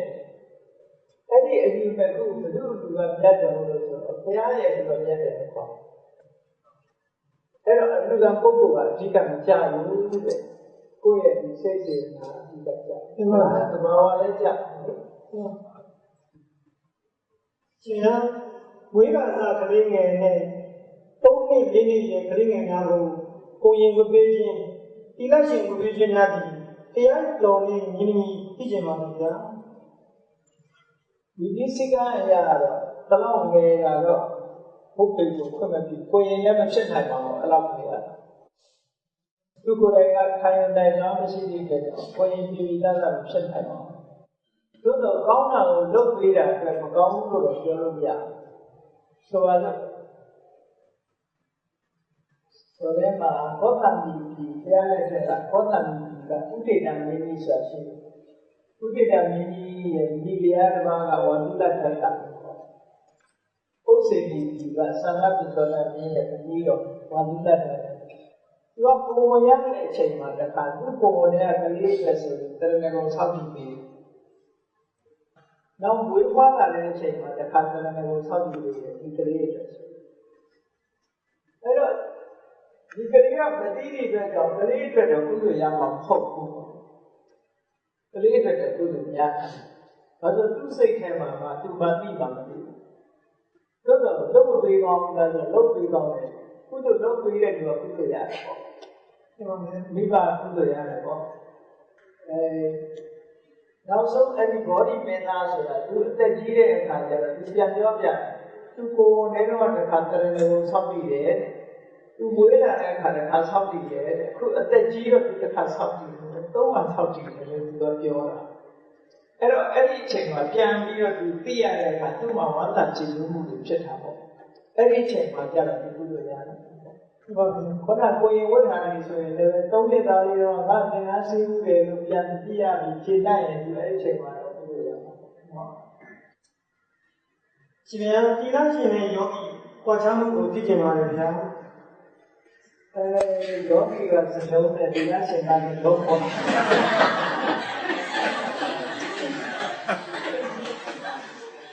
ဒီလိုတော့ရှိတာပေါ့ယောဂီဆိုတာကဘုရားလေးရဲ့ကြောင်းထားပြီးတော့သံဃာမပယ်ဘူးလေသူကမပယ်တဲ့အတွက်ကြောင့်အဝတ်ကလေးချုပ်ဖို့လည်းသူကလွယ်တယ်လေဒီလားရှင်ကျတော့သဗ္ဗေဇာနဲ့ခက်စစ်ပယ်ထားတာဆိုတော့ renounce လုပ်တဲ့အခါမှာဒီလားရှင်ပို့တာပေါ့ပြီးတော့7ပါးဒီလားစောင့်နေတဲ့အခါမှာလည်းသူကရက်ရှည်ရှည်စောင့်ကြည့်တာဖြစ်တယ်ယောဂီပုဂ္ဂိုလ်ကတော့အဲ့လိုရက်ရှည်ရှည်မဟုတ်ဘူးကအဝတ်ကလေးနဲ့နဲတာဆိုတော့ဘယ်တန်ကွာချားပါလဲနော်ဟုတ်ပြီရှင်ဗျာဗုဒ္ဓဘာသာခရစ်ယာန်ဘာသာအစ္စလာမ်ဘာသာဟိန္ဒူဘာသာတို့ညီတိဘာသာကဥဆုံးပေါ်ပေါ်ပြပါတယ်ဗျာဟိန္ဒူဘာသာကအရင်ဆုံးပေါ်ပေါ်တယ်လို့ပြောမှာတမိုင်းအရာသို့တော်ဒီဟိန္ဒူဘာသာဆိုတာ Brahmanism ရဲ့တစ်ဖြစ်နေကြီးတယ်ဒီကနေ့ဟိန္ဒူဘာသာကဗုဒ္ဓဆင်းနောက်မှာပေါ်တယ်လို့ပြောသို့တော့ဟိန္ဒူအရှင်ကလက်ခံထားတဲ့လူတွေကတော့သူတို့ကရှင်းကြတယ်လို့ပြောအဲ့တော့ဘာကြောင့်ရှင်းကြတယ်လဲသူတို့ဟာတစ်ဖြစ်လဲလို့ဘာကြောင့်ပြောနိုင်လို့ဆိုရင် Brahmanism ဆိုတာတော့တကယ်ပဲ the old religion the oldest religion Brahmanism ဆိုတာ Hinduism နဲ့ Brahmanism ကျူတူပဲမတူတာရှိတယ်ဘာမတူလို့ဆို Brahmanism က sacrifice လုပ်တတ္တဝါတွေတတ်ပြီးတော့ sacrifice လုပ်တရားတစ်ချက်မှာအဲ့ဘုရားကအားရှိချတုံ့ပြန်နေတယ်မှာရှိ sacrifice လုပ်တာ Brahmanism ကHinduism ကျတော့တတ်တတ်လို့စားတာဖြစ်လာတယ် sacrifice မလုပ်တော့အဲ့ဒါ reform လုပ်တာလို့ခေါ်ဒါကြောင့်မလို့တချို့စာရေးဆရာတွေကရေးတယ်Hinduism ကတဲ့ Buddhism နဲ့ Jainism ဒီနှစ်ခုရဲ့ influence ကြောင့်ဖြစ်လာသူတို့ရဲ့ power ကောင်းမှုကြောင့်ဒါပြောင်းလာတာတဲ့တကယ်ကတော့ Brahmanism ကရှင်းကြတယ် Hinduism ကအယူဆတချို့ကပြောင်းလာပြီးတဲ့ကြောင့် Buddhism နဲ့နောက်ကျတယ်လို့ပြောလို့ရတယ်ခရစ်ယာန်တို့ဘာလို့ဆိုတော့နောက်ကျတယ်ပေါ့မွတ်စလင်တို့ကအစ္စလာမ်တို့ကနောက်ကျတယ်သူတို့ပေါ်တဲ့ခေတ်ကဘာမှမကျဘူးသူတို့ရဲ့အယူဆက old fashion ပဲဘာလို့ဆို creator ကိုလက်ခံတာတူပဲ Brahmanism နဲ့တူပဲဘာမှမချိုးဘူးကိုယ်ကိုလက်ခံတာတွေကြီးပဲအားလုံးကိုယ်နာမည်လေးပဲပြောင်းသွားတာပဲရှိဣတရနေမာနဝါဒဆိုတာဟိုးရှိလို့ဆိုရင်တရားမဖို့ရင်ပေါ်ခဲ့တဲ့ဟာရှင်ဗျာတပ္ပကမ္မတိုင်းကြည့်ရင်စိတ်အတိကိုဝင်နေထွက်နေမှတ်ရတယ်လို့သိပါတယ်ဗျာဒါပေမဲ့စိတ်ကြက်လာတော့စိတ်ရဲ့နောက်ကိုလည်းဒီမှတ်ရမှာလားဝင်နေထွက်နေစီကိုပဲစိတ်ပို့ပြီးမှတ်ရမှာလား စိတ်ကြလို့ထိုင်ရတာစိတ်ကြမိပါတယ်ဗျာသမထမ်းကျင့်စဉ်ကိုစိတ်မပင်မမဲကျင့်တဲ့နည်းကိုသိကျင်ပါတယ်ဗျာဒါလည်းစိတ်ကပြည့်တယ်နောက်ဒီဟုတ်တယ်မတဲ့ကမှာစိတ်ကြမိတယ်စိတ်ကြနေတဲ့အတွက်ကြောင့်ဝင်လေထွက်လေစီကိုပဲစိတ်ရဲ့နောက်ကိုလိုက်ရမှာလားဝင်လေထွက်လေစီကိုပဲစိတ်ပို့ထားပြီးမှတ်ရမှာလားအဲ့ဒါတော့ဟုတ်ပါစိတ်မပင်မနဲ့ကျင့်စဉ်ကိုသိချင်ပါလေအဲ့ဒါတော့ဟုတ်အာနာပါနကိုကျင့်တာအာနာပါနကိုကျင့်တာဆိုတော့စိတ်ကိုမမှတ်အာနာပါနကျင့်နေစားပြီးတော့စိတ်ပြည့်စရာရှိပါကိုယ်စောင့်ကြည့်နေတဲ့သဘောလေးပဲတော့ဖက်ပြီးဝင်နေရတယ်သူကသူရှင်းနေတဲ့အနေထားလေးကိုထားအားလုံးဒီလိုနဲ့နေပါကြောရတယ်ခုံရှော့ relax လုပ်ပါတင်းမထားရ relax လုပ်ပြီးတော့ကိုကအားလုံးကိုထိုင်ပြီးတော့ television ကြည့်တယ်စောင့်ကြည့်တယ်ပေါ့ကြည့် relax ကုန်လုပ်ထားပြီးတဲ့အခါကျတော့နာသီးပြားကိုဝင်လိုက်ကိုဒီရှူလိုက်ရှက်လိုက်တဲ့အခါနာသီးပြားကိုတိုးထိသွားတဲ့နေရာလေးကိုစိုက်ကြည့်တယ်အဲ့ဒါကအာနာပါနသတိလုပ်ငန်းသမထကျင့်တာအဲ့တိုင်းကျင့်အဲ့ဒါတော့လွယ်လွယ်ကူကူနဲ့တော့ဖြစ်လာတာမဟုတ်ဘူးကြိုးစားဘယ်ရာပဲဖြစ်ကြိုးစားမှရတယ်ပေါ့အဲ့ခုနကစိတ်ပြက်လာပြီဆိုလို့ရှိရင်ခဏနားလိုက်ပေါ့နားပြီးဒါပဲပြန်ကြည့်ရဒီထွက်လေဝင်လေပဲထွက်လေနောက်လည်းမလိုက်နဲ့ဝင်လေနောက်လည်းမလိုက်နဲ့ထိသွားတဲ့နေရာလေးတော့ကိုကြည့်ပြီးတော့ဒီကိုထိတယ်ဝင်တယ်ထွက်တယ်ဒါလေးကိုလေလေးကိုပဲကြည့်စူးစိုက်ထားလို့ပါစိတ်ငြိမ်းလာလို့ရှိရင်ဘာဖြစ်လာလဲဆိုတော့နိမိတ်ဆိုပေါ်လာနိမိတ်ကတော့ဆိုင်းလေးပေါ်လာတရားနဲ့တရားမတူဘူးတချို့ကျတော့ဘာဆိုင်းလေးပေါ်လာလို့ဆိုပလဲလုံးလေးတွေနှာခေါင်းထွက်လာတာတချို့ကျတော့ two line smoke ပေါ့ဒီကို line လေးတစ်ခုတချို့ကျတော့အလင်းရောင်လမ်းလေးတစ်ခုပေါ်လာအဲ့လိုဟာမျိုးတွေပေါ်လာတယ်လို့ရှိရင်အဲ့လိုပေါ်လာလို့ရှိရင်အဲ့ဒီနိမိတ်ပေါ်မှာရှင်းတဲ့ဆက်ပြီးတော့ကိုယ်စိတ်လေးကိုလင်းအောင်ဆက်ကြိုးစားလို့ရှိရင်ဇံရတဲ့အချိန်တောင်ဖြစ်လာအဲ့ဒီနိမိတ်ပေါ်ပြီးတဲ့နောက်မှာဇံရခုနကစိတ်ပြတ်တာမရှိပါဘူးစိတ်ပြတ်တာရှိတာကြတော့ဝိပဿနာဖြစ်တယ်ကျင့်စဉ်တဲ့ခုရောမသွားစေဘူးသမထကျင့်စဉ်ဆိုတာအာယုတစ်ခုတည်းပေါ်မှာစိတ်ကိုထားဝိပဿနာကျင့်စဉ်ဆိုတာအကုန်လုံးကိုသိအောင်လုပ်တယ်ခုနဲ့တခုမတူညီတဲ့ဟာတွေရှိတယ်ဝိပဿနာဖြစ်ပြီးပြတ်သွားတဲ့ဟာကိုမြင်အောင်လုပ်တယ်ဝိပဿနာကအသိဉာဏ်ကိုဦးစားပေးတယ်သမထကသမာဓိကိုဦးစားပေးတယ်နှစ်ခုစလုံးဟာသမာဓိကိုရှိအောင်ကြိုးစားသမာဓိမရသေးလို့ခုနကစိတ်ပြတ်တာတွေပေါ်တာသမာဓိရမှမပေါ်တော့ပါရှင်ဗျာသူဆိုတာတက်ကြီးလိုက်ရင်တွေးစရာကြီးများလာပါလေဗျာညပဲအေးပြပါမယ်ဗျာညရဝန်ခံကြီးဘယ်လိုစိတ်ကိုထားရမလဲဆိုတာရှင်ဗျာလမ်းညွှန်ပေးပါဗျာဟုတ်တယ်ဗျာတက်ကြီးနဲ့အေးကြီးများလာအဲ့တော့မတွေးရပေါ့စိတ်ကကောင်းတာတော့အလုပ်ကလေးတစ်ခုထားအလုပ်ကလေးတစ်ခုဆိုစိတ်ပူစရာတွေဘာလို့ကြာနေမတွေးပဲနဲ့အဲ့တော့ဘယ်နဲ့ဆိုလို့ရှိရင်တရားနှလုံးသွင်းတာလေးတစ်ခုလုပ်ဖို့လိုတယ်တရားနှလုံးသွင်းတာလို့မေတ္တာပို့ပြီးတော့အဲ့ဒါရှိတယ်ဒါပြီးတော့ခုနအာနာပါနနှလုံးသွင်းပြီးတော့အဲ့ဒါရှိတယ်အဲ့ဒီလိုလေးလေ့ကျင့်ပြီးလို့ရှိရင်အောင်မြင်သွားမှာပါအတွေးတွေကိုပယ်ရှားနိုင်တဲ့တရားမိလန်းကတော့အဲ့ဒါအကောင်းဆုံးလို့နာမည်ထားတယ်ခုနအာနာပါနသတိပဲထွက်နေဝင်နေလေးကိုရှုမှတ်ပြီးစိတ်ငြိမ်အောင်လုပ်တာအကောင်းဆုံးကြီးပဲဒီမှာဒါအတွေးတွေကိုဖယ်ရှားတဲ့လေးပေါ့နော်ဒီမှာအဲ့တော့အဲ့ဒီတရားနဲ့ရောက်ပြီဆိုရင်ကိုတွေးတဲ့အကျင့်ကိုဖယ်ထားပြီးတော့မေတ္တာပို့တာလုပ်ဖို့လိုတယ်မေတ္တာပို့တဲ့အလုပ်ကိုလုပ်တယ်ဆိုတော့ကိုယ်စိတ်ထဲမှာကိုယ်တယောက်နဲ့နေပြီးဆိုလို့ရှိရင်အများသတ္တဝါတွေချမ်းသာကြပါစေကိုယ်စိတ်ထဲကနေကိုယ်သိတဲ့လူတွေမျက်နှာပုံဖော်ပြီးတော့ချမ်းသာပါစေတယောက်ပြီးတယောက်ပေါ့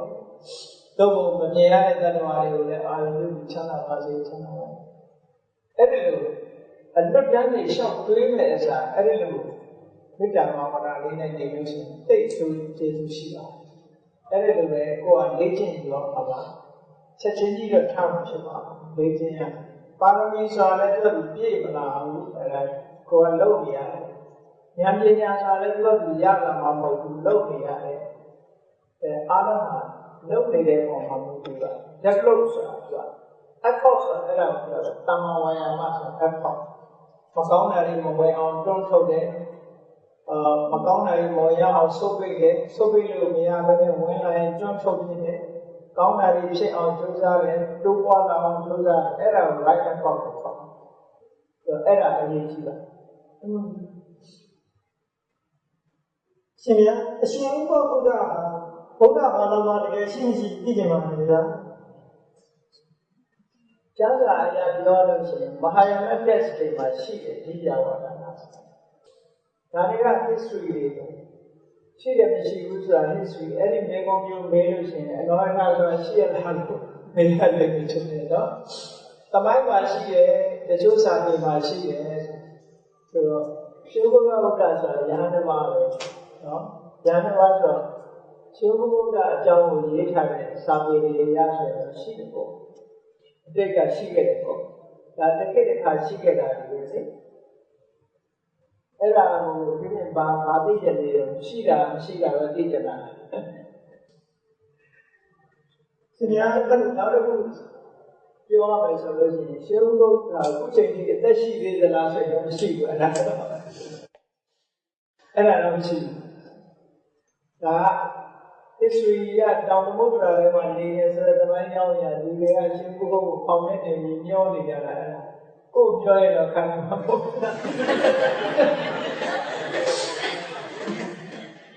ဦးဇောဝင်ပြောရတော့ကိစ္စရှင်ဘုရားကိုပုံလို့ပြီးပြောတာတော့တမျိုးဖြစ်နော်အဲ့တော့တချို့ကျမ်းတွေမှာရှင်ဘုရားဆိုတာရှိတယ်ဆိုတော့အဆုံးကဒီပြဝါဒနာအဲ့ကျမ်းတွေမှာရှိတယ်ထေရဝါဒအပိကတ်ကြောင်းမှာမပါလို့မရှိဘူးလို့ပြောလို့လည်းမရဘူးတချို့မှာလေပိကတ်ထဲမှာဆိုတာကသူကအရေးကြီးတာနဲ့မှတ်တမ်းတင်တာအကုန်လုံးမှတ်တမ်းတင်တာမဟုတ်ဘူးအဲ့ဒါတွေကဒါတွေကတော့အငြင်းမပွားနိုင်တဲ့ကိစ္စတွေပါနော်ရှိခြင်းကြောင့်လည်းပါဖြစ်မှာတော့မရှိခြင်းကြောင့်လည်းပါဖြစ်မှာတချို့ကလည်း which time ပေါ့အချိန်ဖြုံးတဲ့ကိစ္စတွေပဲနော်ဟုတ်တယ်နောက်တစ်ခုကရှင်ဗျာတဏှာကုံပြည်သူဗုဒ္ဓဘာသာစစ်စစ်ဖြစ်ရင်နီးလန်းကိုပြင်ပါလေဗျာဘုရားဘာသာစစ်စစ်ဖြစ်ဖို့ကတော့နံပါတ်1ကတော့သမာဓိဆိုတာသမာဓိကိုလက်ခံတာသမာဓိအဲ့ဒီဟာအရေးကြီးသမာဓိဆိုတာ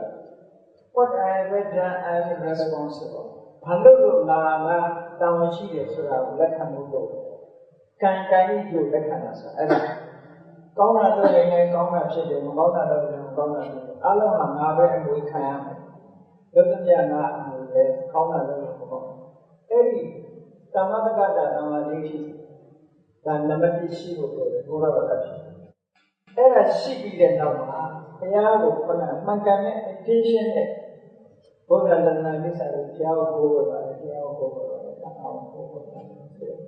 တရဏဂုံဆောက်ပြီးပို့တော့တယ်အဲ့ဒါဆိုရင်တော့ဘုရားဘာသာဖြစ်ပြီး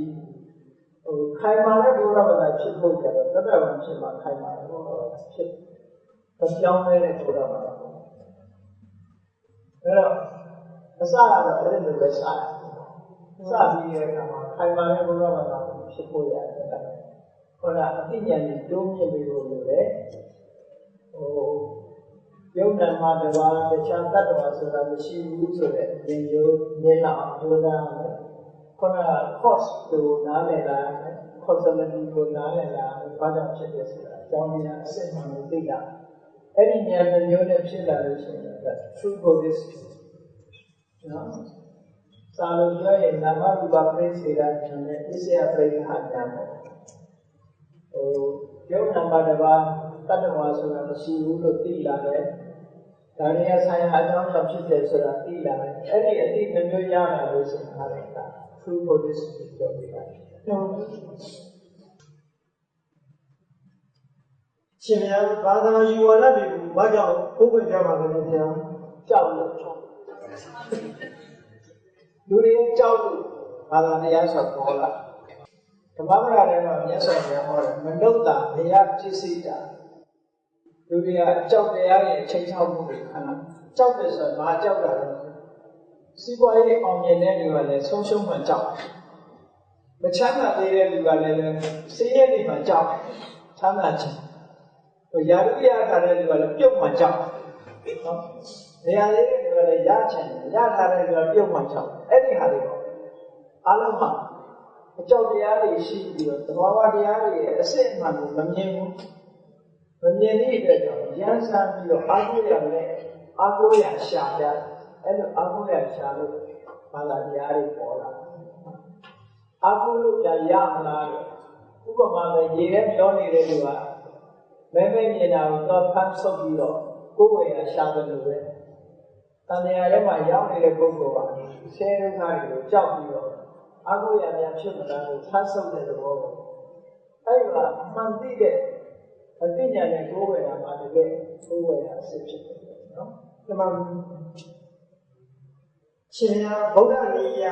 ပုရုဇဉ်လူသားတို့၏ဉာဏ်ရည်ကိုဘယ်နှမျိုးဘယ်နှဆင့်ခွဲခြားထားပါလဲဗျာပုထုဇဉ်လူမျိုးတွေရဲ့ဉာဏ်ရည်ဆိုတာတော့ဘုရားမဲ့သောတာပန်မဖြစ်သေးခင်ဆိုတော့ဉာဏ်တွေကတော့အစင်းနဲ့ရှိတာပေါ့နော်ဉာဏ်တွေကတော့အစင်းနဲ့ရှိတာပေါ့အတိအကျပုရုဇဉ်တွေရဲ့ဉာဏ်ရည်ကိုခွဲထားတာတော့ဘုရားဆိုတော့သုတ္တမယဉာဏ်နဲ့ဘာဝနာမယဉာဏ်လို့အကျဉ်းများနဲ့မျိုးပြောလို့ရတယ်ပေါ့သုတ္တမယဉာဏ်ဆိုတာတရားနာလို့ရတဲ့အတိဉာဏ်ပဲဖြစ်စေသို့မဟုတ်စာပေသင်လို့ရတဲ့အတိဉာဏ်ပဲဖြစ်စေ knowledge produced by learning ပေါ့ produced by learning အဲ့ဒါမျိုးကသုတ္တမယဉာဏ်လို့ခေါ်တယ်ပေါ့ဘာဝနာမယဉာဏ်ဆိုတာလည်းတွေ့ကျင့်သုံးပြီးတော့ကိုယ်တိုင်ကျင့်သုံးတာခုနတရားထိုင်လို့တွေ့လာတဲ့အတွေ့အလေးတွေပေါ့အဲ့ဒါတွေကြတော့ဘာဝနာမယဉာဏ်လို့ခေါ်တယ်စိတ်ဓာမယဆိုတာတာမန်ပုဂ္ဂိုလ်တွေမှာမဖြစ်ဘူးစိတ်ဓာမယဆိုတာသုတ္တကိုအခြေမခံမဲနဲ့သူ့ကိုယ်ပိုင်အတွေ့နဲ့ဖြစ်တာအဲ့ဒါဘုရားလောင်းမှာရှိတယ်လို့ဆိုအဲ့တော့သုတ္တမယဘာဝနာမယစိတ်ဓာမယဘာဝနာမယဘုရားလောင်းတွေကြတော့စိတ်ဓာမယဘာလို့လဲဆိုတော့သူတို့ကဘဝတန်မြာမှာသူကပညာရှိမှုတဲ့အရာရာကိုစဉ်းစားဆင်ခြင်ရတဲ့သူက habitual practice ဖြစ်တယ်အဲ့ဒီ habitual practice က strong ဖြစ်လာသူတို့ကဒီဘဝရောက်သူက strong ဖြစ်ဘာလို့ဆိုပြောရင် trace ဖြစ်တာတော့သူကစဉ်းစားတာမန်ပုဂ္ဂိုလ်လည်းမကြည့်ဘူးတရားလောင်းနေကြတာစဉ်းစားတတ်အဲ့ဒါဉာဏ်တွေကလေ့ကျင့်လုပ်တာတွေများတာတော့စဉ်းစားတတ်အဲ့ဒါမျိုးကြတော့စိတ်ဓာတ်များလို့ခေါ်တယ်အဲ့ဒီဘက်ကရှုတော့ကကြည့်လို့ဆိုရင်သုတ္တမယနဲ့ဘာဝနာမယလို့ပြောလို့ရတယ်ပေါ့နော်ရှင်ရတဲ့ဘလို့နေစဉ်းစားချိသူဟာတရားရနိုင်နိဗ္ဗာန်ရောက်နိုင်ပါလို့ဗျာအဲ့တော့ဘလို့ဉာဏ်ရည်စဉ်းစားချိသူဟာတရားရနိုင်နိဗ္ဗာန်ရောက်နိုင်ပါလို့ဗျာအဲ့ဒါကြတော့ပဋိသန္ဓေပညာဆိုတာရှိတယ်ပဋိသန္ဓေပညာဆိုတာရှိတယ်ဥပမာသူ့ရဲ့ဉာဏ်တွေကဝေးကြပါလာတယ်စိုးစော knowledge လူတယောက်ဟာပဋိသန္ဓေလေးလာတဲ့စိတ်ပေါ်မှာမူတည်ပဋိသန္ဓေသူလေးလာတဲ့ပဋိသန္ဓေစိတ်မှာ knowledge ပါတယ်တချို့ knowledge မပါဘူးစာလို့ပြောရင်တိဟိတ်ပဋိသန္ဓေလို့ခေါ်တယ်တိဟိတ်ဆိုတာအာလောဘအာဒေါသအာမောဟဆိုတဲ့ဉာဏ်ပါရသောအဖြစ်လူတွေကဒိဋ္ဌိကများအာလောဘနဲ့အာဒေါသပဲပါတယ်အာမောဟမပါဘူးအဲ့ဒီလိုတိဟိတ်ပဋိသန္ဓေလေးလာအတိညာဏ်တွေကအခြေခံလို့ဆိုတာတော့အိုင်ချူရင်းတဲ့ပုဂ္ဂိုလ်ပေါ့နော် intelligent သင်မှတ်တဲ့ဟာမျိုးပုံစံနဲ့သင်ကိုဉာဏ်လေးကိုကောင်းလာတဲ့ပုဂ္ဂိုလ်မျိုးတွေကအဲ့ဒါလက်ဖို့တွေကရနိုင်တယ်ဟောကြိုးစားလို့ရှိရင်ပေါ့နော်ခုနကဒွိဟိတ်ပရိသေပုဂ္ဂိုလ်မျိုးဆိုလို့ရှိရင်မရနိုင်ဒီဘဝမှာမရနိုင်ပါဘူးသူ့ရဲ့ဉာဏ်လေးကမမီဘူးအစစ်မမီဘူးပေါ့အဲ့ဒီပုဂ္ဂိုလ်မျိုးကမရနိုင်ဘယ်လိုကြိုးစားဒီဘဝမှာတော့မရဘူးလို့တော့အလဟတမဖြစ်ဘူးဒီဘဝ ကျိုးစားတာဟာနောက်ဘဝအတွက်အများကြီးထောက်မှုဖြစ်ဒီလိုတော့ရှိတယ်ရှင်ပြာတပည့်တော်တို့အိမ်တွင်မျိုးရိုးစင်စဲလာအိမ်တွင်နဲ့ကိုယ်ွယ်ထားခဲ့ပါမယ်ဗျာယခုချိန်ကျမှအိမ်တွင်နဲ့ကိုယ်ွယ်မှုမရှိတော့ရင်ကိုယ်ွယ်မှုမလုပ်တော့ရင်အပြစ်ရှိပါသလားဗျာအကျိုးဆက်ပါများဖြစ်လာမှာဗျာဘာလို့ကိုယ်ွယ်တာနတ်ကိုယ်ွယ်မှုပါဗျာအိမ်တွင်နဲ့ကိုယ်ွယ်မှုမရှိတော့ရင်ကိုယ်ွယ်မှုမလုပ်တော့ရင်အပြစ်ရှိပါသလားဗျာအကျိုးဆက်ပါများဖြစ်နိုင်ပါလေဗျာလက်ကိုယ်ကိုယ်နဲ့ပတ်သက်လာလို့ရှိရင်ဒီလိုရှိကြကိုယ်ဝယ်တယ်ဆိုတာကိုယ်ကဘာရည်ရွယ်ချက်နဲ့ကိုယ်ဝယ်တာလို့ဆိုတော့မှမဟုတ်သေးတယ်နော်ကိုယ်ကဘာရည်ရွယ်ချက်နဲ့ကိုယ်ဝယ်တာတော့လက်အစင်လာရပူဇော်တယ်ကိုယ်ဝယ်တယ်ဆိုတဲ့ဒါလည်းကိုယ်ကဘာစကားမှရောထွေးတယ်နော်ကိုယ်ဝယ်တယ်အားထားတယ်ယုံကြည်တယ်ဆိုတာဒီကိုယ့်ရဲ့ခံချမအားလုံးကိုနတ်ကောင်မှာပုံထားတယ်နတ်ပြောတာလုံးပဲနတ်စကားနားထောင်ပဲအကုန်လုံးသူပြောတဲ့တိုင်ပဲလုပ်တယ်သူကသေးဆိုသေးရှင်းဆိုရှင်းပဲကလားအဲ့ဒါမျိုးကမှတကယ်ကိုယ်ွယ်တယ်လို့ခေါ်ခုနကလိုသူကပဲသူ့ကိုကြော်ပွဲပေးတာလို့ပန်းပေးတာလို့ပူဇော်တာလို့ respect ပေးတာတွေကတော့အမှန်တော့ဒါအပြည့်လို့ပြောလို့မရဘူးမြတ်စွာဘုရားကဒီတာမလိပေးလို့ရတယ်ဆိုတာဟောတာပဲရှိတယ်နော်အစောတော့မရောက်တဲ့ဘူးပေါ့အဲ့ဒီကိစ္စနဲ့ပတ်သက်တာလို့ရှိရင်ကိုယ်ဝယ်ကြဒီဆိုပါတော့ဝေတာလိကြီးမှာမြတ်စွာဘုရားကသိစီနည်းနည်းနဲ့ပတ်သက်ပြီးတော့ဟောထားတာအစင်လာရကိုယ်ဝယ်လာတဲ့လက်တွေကိုဆက်လက်ကိုယ်ဝယ်နေမယ်ဆိုရင်သူတို့ဟာအဆုံးရှုံးမှုလို့ဟောတာရှိတယ်အပရိဟာနိယတရားတွေမှာဟောတာရှိတယ်သူတို့အစင်လာကိုယ်ဝယ်လာတဲ့လက်တွေကိုဆက်လက်ပြီးတော့သူပူဇော်ပါတာအမှုပြုနေမယ်ဆိုလို့ရှိရင်တဲ့သူတို့ဟာအဆုံးရှုံးမှုလို့ဒီဟောတာအဲ့တော့ခုနကလိုငါကိုယ်ဝယ်ရဲဆိုတာကိုယ်သိဉာဏ်မှာပုံအပ်တာလို့မဟုတ်ဘူးအစင်လာရ respect ပေးတာမျိုးလို့ဘာလို့လဲဒါတော့ပြည့်မရှိဘူးလို့ထင်ပြည့်မရှိနိုင်ဘူးဘုရားဘာသာဖြစ်ပြီးတော့ခုနကနတ်ပြောတာယုံနဲ့နတ်စကားနားထောင်တယ်နတ်စကားနဲ့ဘုရားစကားနဲ့ခါလီလွဲတယ်လွဲတယ်အဲ့ဘုရားစကားလိုက်ဘူးနတ်စကားလိုက်တယ်ဆိုရင်ဒါတော့ဘုရားရဲ့အဆင့်အဲ့ဒီအဆင့်ကတော့မလုံးတဲ့ဘူးမလုံးတဲ့ဘူးအဲ့ဒီအဆင့်မျိုးမဟုတ်ဘဲနဲ့ခုနကမိတ်ဆွေတင်ကားတွေကိုကျွေးတဲ့သဘောမျိုးပဲနော်မိတ်ဆွေတင်ကားတွေကိုပူဇော်ပတ်တာတဲ့သဘောမျိုးဘောနေပြီးတော့ပေးတာလို့ဆိုလို့ရှိရင်ပြည့်စုံတယ်ပေါ့အဲ့ဒါနဲ့ပတ်သက်ပြီးတော့တချို့လည်းအစွမ်းရောက်ပြီးတော့ပြောတာရှိတယ်ပေါ့လေငါကိုယ်ကိုယ်ရင်မိစ္ဆာဒိဋ္ဌိလို့ပါလို့ခေါ်တာမိစ္ဆာဒိဋ္ဌိကိုယ်ကိုယ်ကြီးကတမျိုးလေ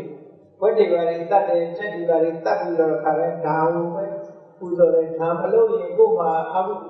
ကိုယ်နဲ့ဆိုးကျိုးတွေဖြစ်တယ်ဆိုရင်အဲ့ဒီယုံကြည်ချက်နဲ့လုပ်ရင်တော့မရဘူးအဲ့ဒီလိုမဟုတ်ဘဲနဲ့အစဉ်အလာရလက်ခံလို့တော့အလေးနဲ့မဟုတ်လို့ရှိရင်ဖြစ်ပါဘူးရှင်ဗျာသူရတတိမေတော်ဟာထေရဝါဒဗုဒ္ဓဘာသာမှာရှိပါသလားဗျာရှိပါဘူးအိန္ဒိယဓမ္မဟိုတွေကSaraswatiဆိုတာအိန္ဒိယ tradition ဆိုတာလေအိန္ဒိယ tradition အဲ့ဒါကိုဘလို့ကုဆက်တာလို့ဆိုလို့ရှိရင်Saraswatiဆိုတာကသူကဒီရင်သုံးပုံကိုစောင့်တယ်ဆိုတဲ့ယုံကြည်ချက်နဲ့လောက်ရကနေပြီးတော့ပိဋကတ်သုံးပုံကိုပြောင်းယူလိုက်တာအဲ့ဒါကြောင့်မလို့ဒီရောက်ဓမ္မကတော့မဟုတ်ပါဘူးနော်ဒါတွေကကိုယ်ကမှုတွေကကြောင်းကျွေးပြီးတော့ဖြစ်လာတယ်တချို့ကလည်းမြေကိုတင်စားပြီးတော့ Saraswati လို့ခေါ်တာမရှိအဲ့တော့ဒါကတော့ဒီပေါ့ဒီမှာတော့ခြေတော်ကဆရာတော်ကတော့မရှိပါဘူးဒီလိုလောကုတ္တရာပညာများကိုသင်ကြားပေးခြင်းသင်ယူခြင်းကျင့်ကြံခြင်းတို့သည်လောကုတ္တရာသံဃာတွင်အကျိုးပေးနိုင်သည်ကိုသိရှိပါလေဗျာလောကီပညာများကိုသင်ကြားပေးခြင်းသင်ယူခြင်းတို့သည်ယခုဘဝနှင့်သံဃာတွင်ညီတို့အကျိုးပေးနိုင်သောသိရှိလိုပါသည်ဗျာလောကီပညာသင်လို့တက်လို့ရှိရင်တော့နောက်ကကောင်းကောင်းရတာပေါ့ ဒါဒီဝါရတဲ့အကျိုးပဲပေါ့ယာပြီးကောင်းကောင်းရမယ်လက်ကရမယ်နော်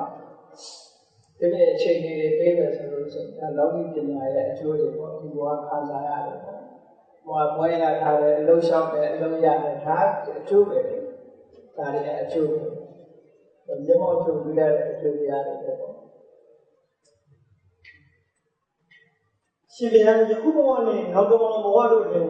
ဉာဏ်ပညာကြီးစီတဲ့ဒီကဲ့သို့ပြင်ကြံအားထုတ်ရပါဘူးဉာဏ်ပညာကြီးစီဖို့ဆိုလို့ရှိရင်တော့စာထဲမှာပါတာကိုအရင်ပြောတော့စာထဲမှာပါတာတော့ဉာဏ်ပညာကြီးခြင်းအကြောင်းဟာပြီးတော့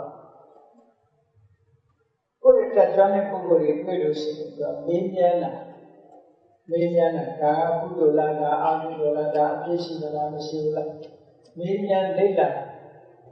ဘုရားလေ့လာတာဒါဉာဏ်ပညာကြီးခြင်းအကြောင်းနောက်တစ်ခုကကုသိုလ်ကောင်းမှုလုပ်တိုင်းနောက်မှာပညာကြီးရပါလို့ wish ကိုဆန္ဒ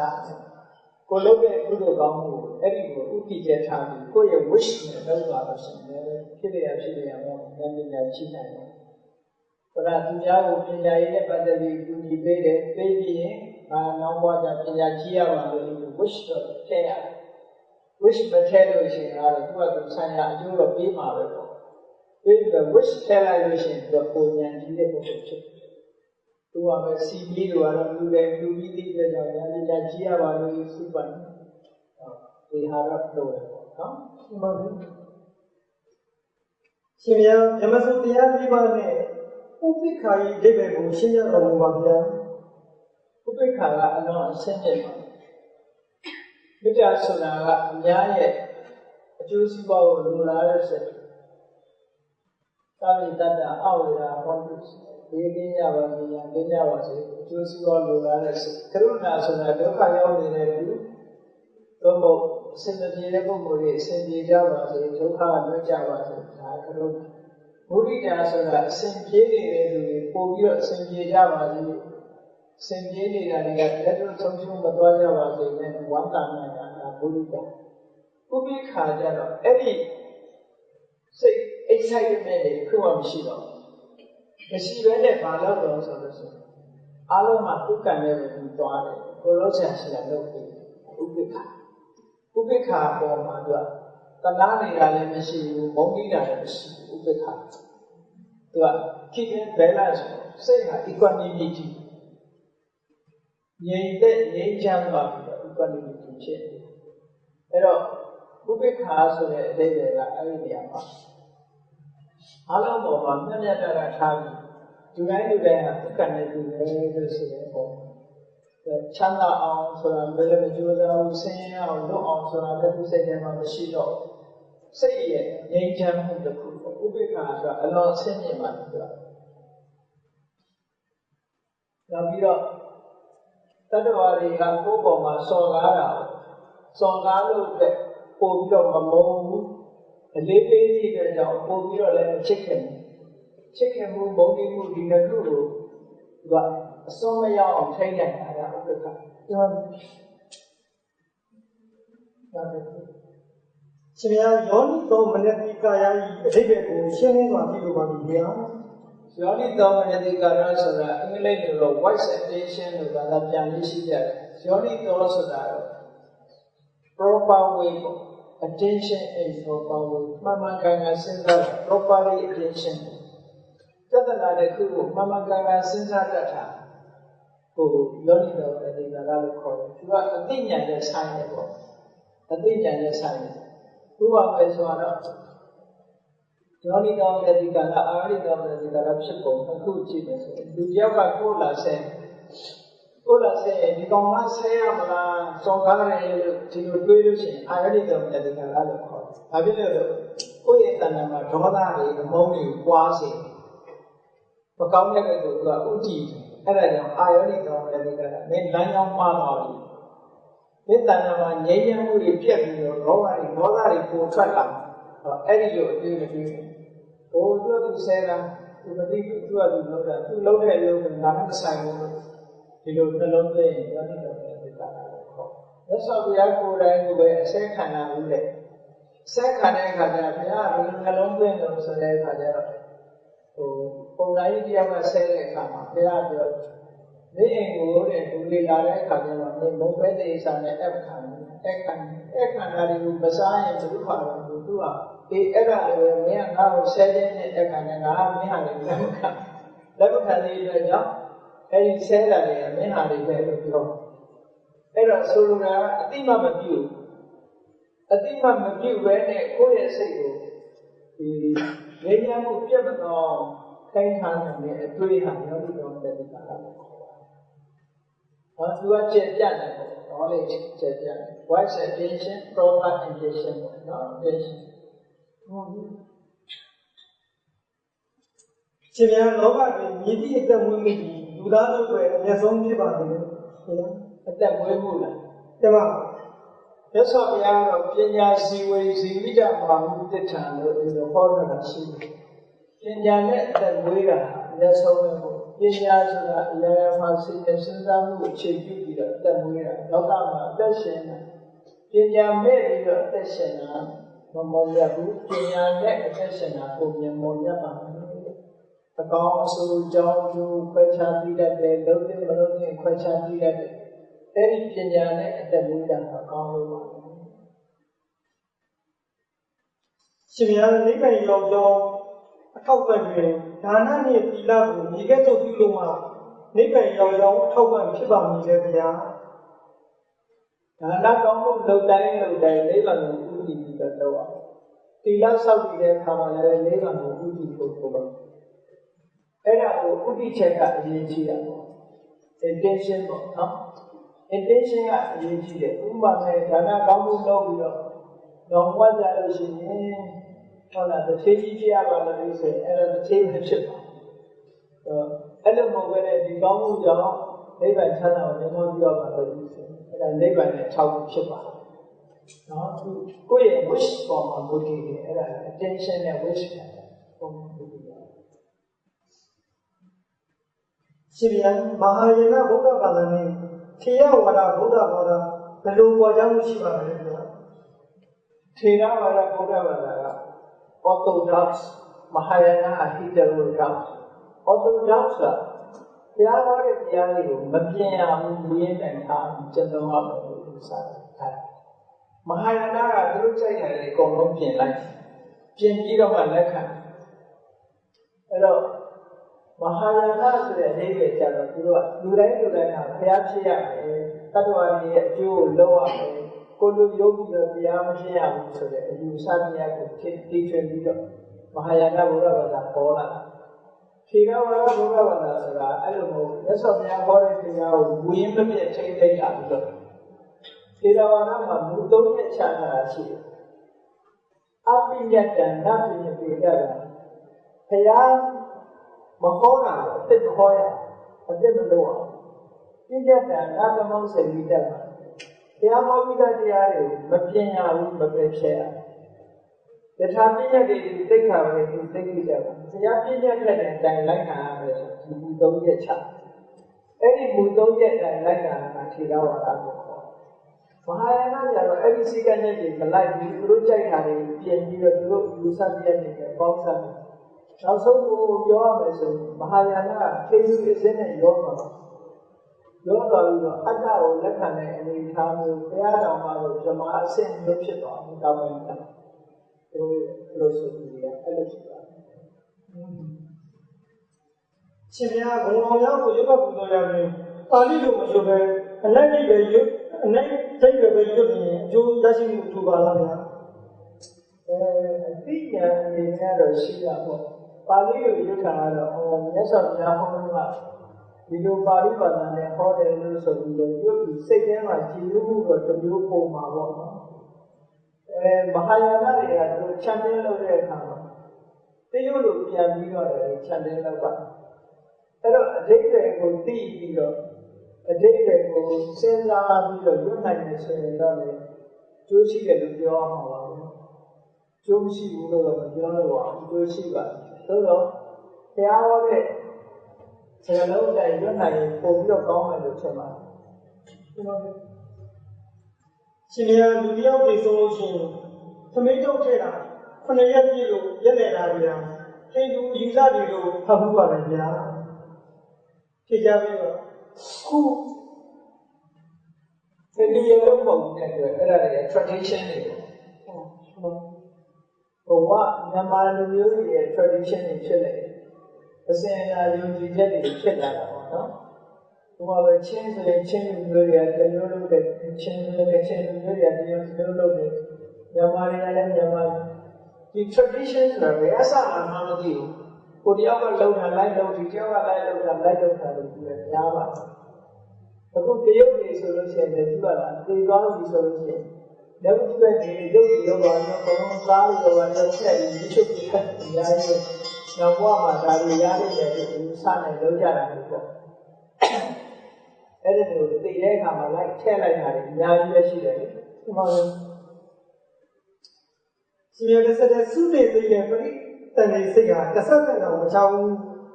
ကြည့်ရပါတယ်ဗျာကိုပြုပေးတဲ့အလူကိုသိဆုံးသူကြားနိုင်ပါလားဝမ်းနဲ့စိတ်နဲ့မြောက်ပြီးတာလို့ခေါ်နေပါလားဗျာသူတို့ကိုမြောက်နေတာတော့အဲ့ဒါပထမမေးဖို့ကစုပြည့်စိတ်နဲ့ပရိသေတွေစိတ်ဆိုတာရှင်းတော့ပါပဲတိုက်ရတယ်။ဒါနဲ့မှအချမ်းနဲ့မရှိဘူးပေါ့။ဒီစုပြည့်စိတ်ဖြစ်ပြီးရင်နောက်တော့ပရိသေတွေစိတ်ကလည်းဖြစ်တယ်။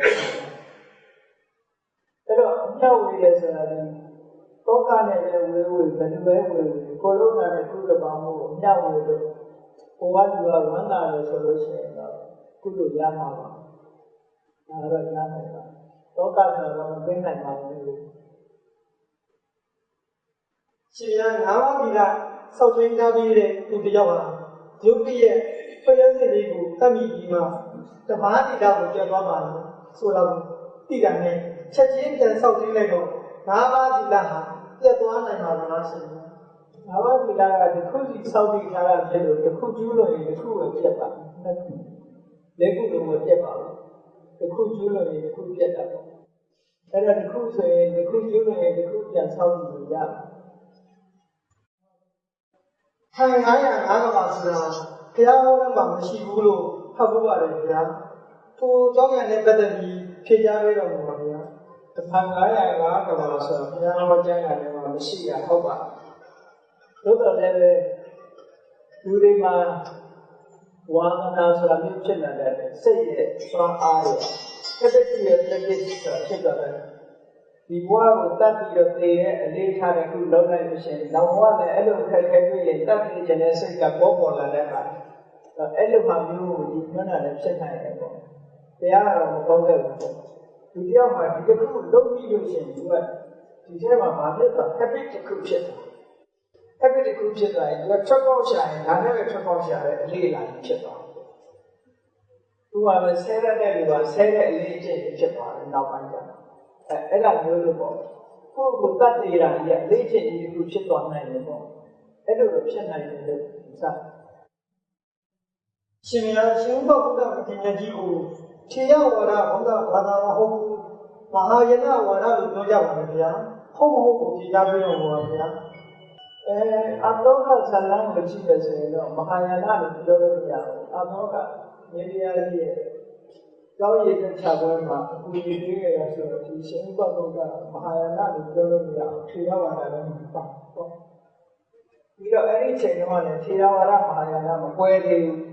ခြေရဝါဒမဟာယနကွဲတာဟုတ်တော့မှကွဲတာလေ